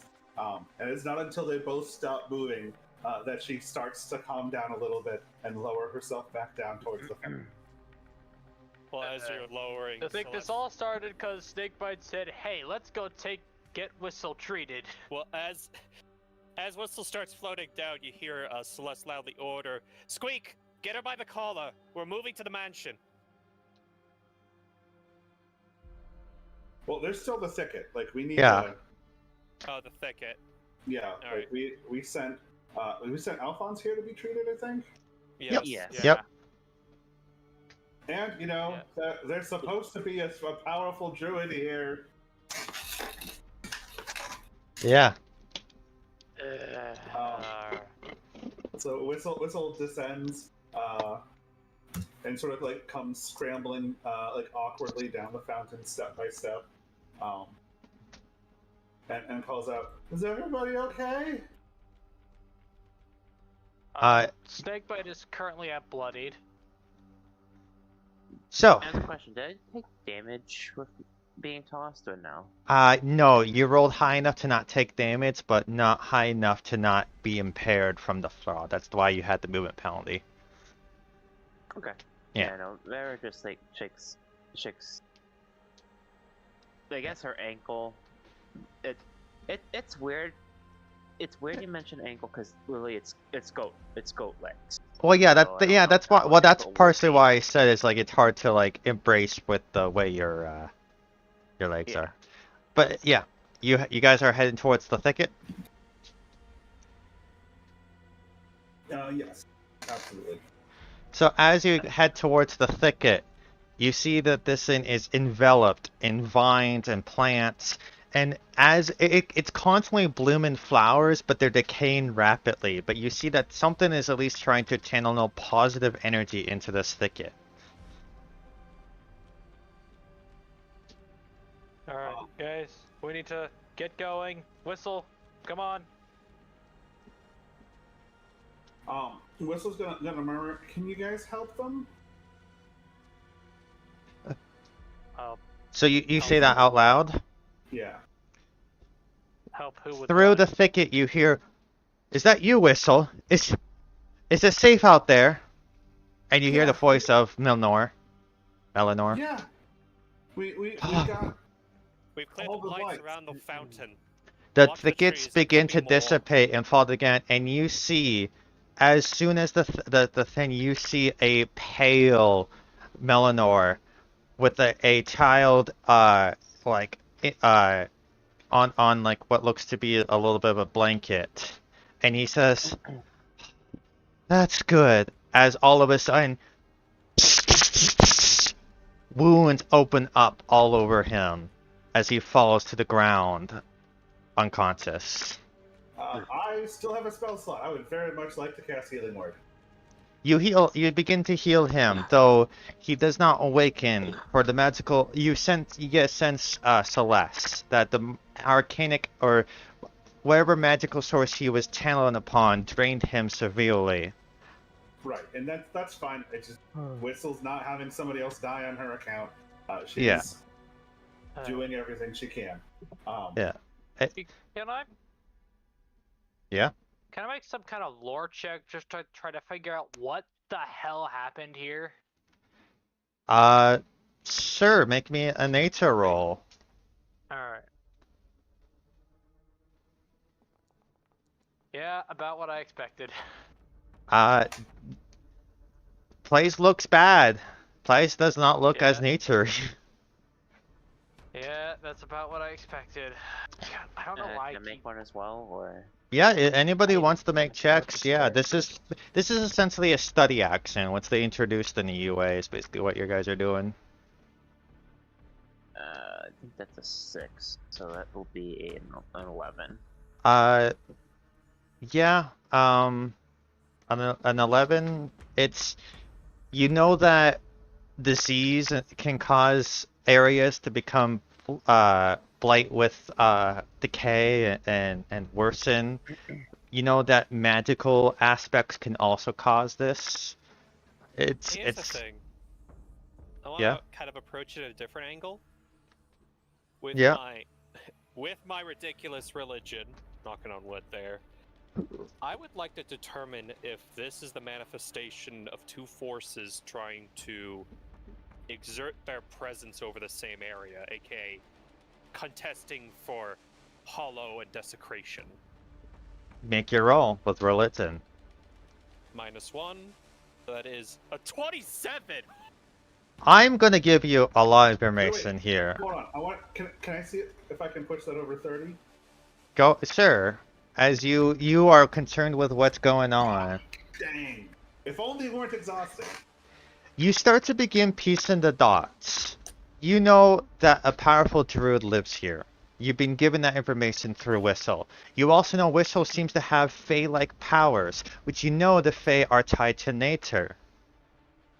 You also know that Whistle is currently combated in a dark force that seems to have a hunger, that loves to satiate its hunger and feed off of energy, off of people, perhaps even that of nature. You know that blights are from a form of darkness.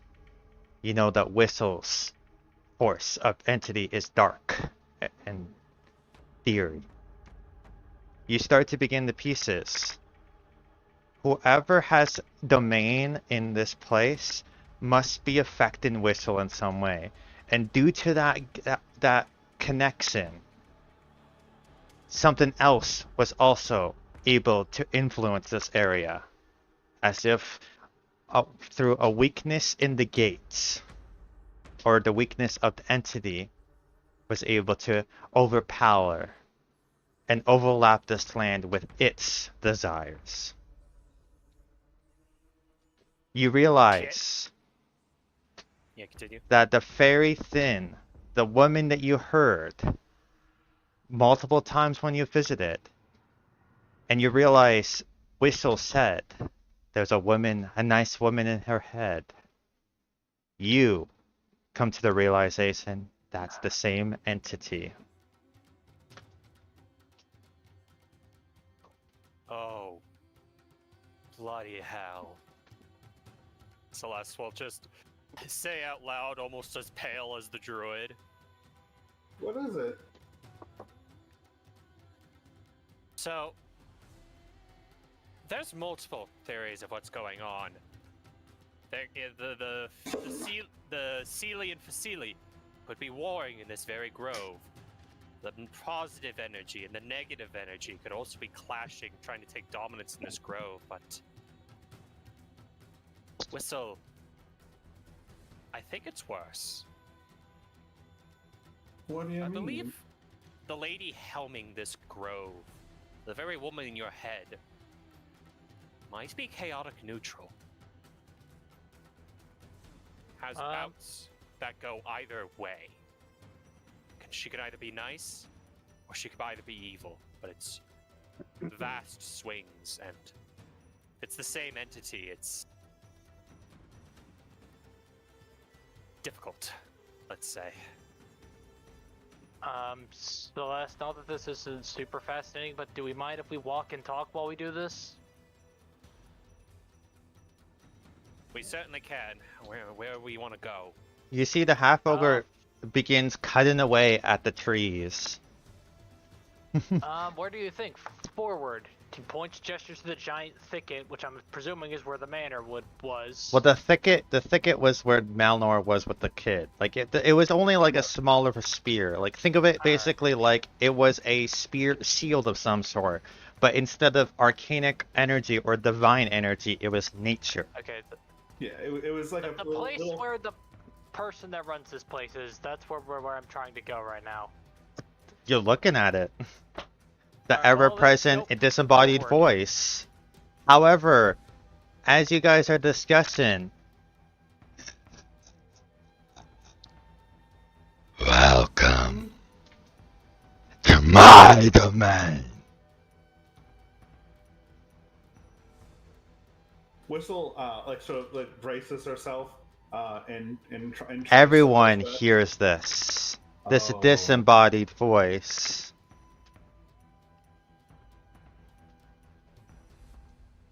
Yeah.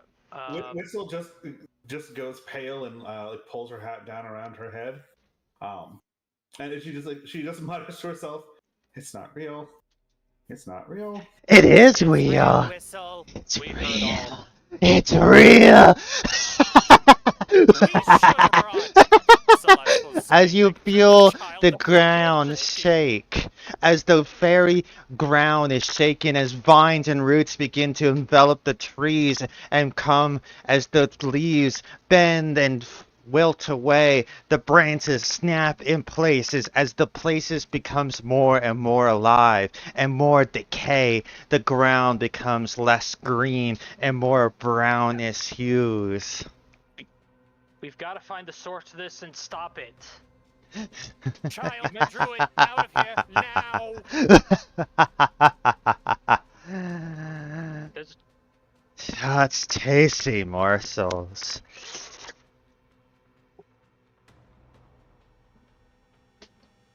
Whistle screams.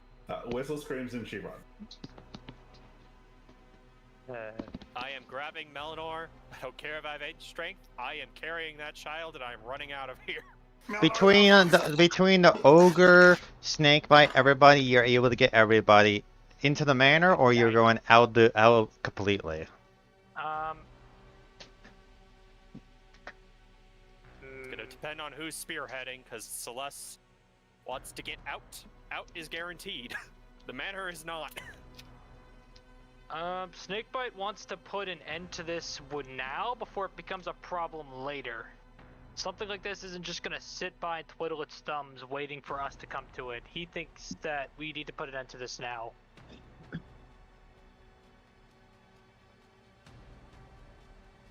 I appreciate your optimism, but I am on death's door, drained of my magical capabilities. I do not feel safe here. I'm on death's door too. We could... That's part of being Snakebite. adventure. Snakebite. Leave now. The tactical retreat as an order. You see that vines and thorns begin to come out of the ground, getting closer to you guys. Vera's Whistle isn't even. just dragging. Fine, you guys Whistle leave. is not. I'll guard the rear and keep these things at. I'll guard the rear. You guys go out front first. No, Vera's dragging Snakebite along. All right, with you her. all She's together Yeah. leave the manor, and as you do, the vines reach out, but they're not able to hit you in the streets. But instead, you see the vines grow and begin thicker and thicker around the entryway until you can't see through it, and you see as all up further and further in a spear of thorns encase this manor and its garden. In blood-dripped thorns. And that is where we're going to end tonight's session. Oh, great. Celeste is gonna end I with a just comment wanted to going, go figure out what was going on with Whistle. Well, now you know. Well. You did figure out. Yeah. Yeah, but I wanted to fix. I didn't want to unleash another fucking eldritch horror on the You did not city. Holy unleash shit. it. It clearly was already unleashed.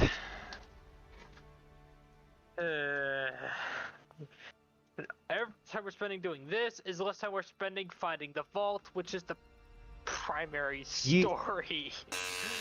yes. The key thing is that this is something that's happening. It's not necessarily a you have to do it now. You need to stop getting in the mindset of that. But Sometimes maybe things are not now. yeah. Well, it's more like how it's. So that from Snakebite's perspective, he's not sure if this thing it's hungering, so it's not just gonna sit here twiddling its thumbs waiting for things to come to it. At some point in his mind, it's gonna start looking for meals. But you don't know how long it's gonna take for it to actually grow in that strength. All you know that it has some power. And we just took out a decent amount of its forces. Yeah. It only has so many things to animate in there. Yeah. Yeah, that's the key thing you have to think Your about. concerns are valid as both Snakebite and Mr. Gentleman. Don't let us degrade that. It's just like wanting to roll up to Xanathar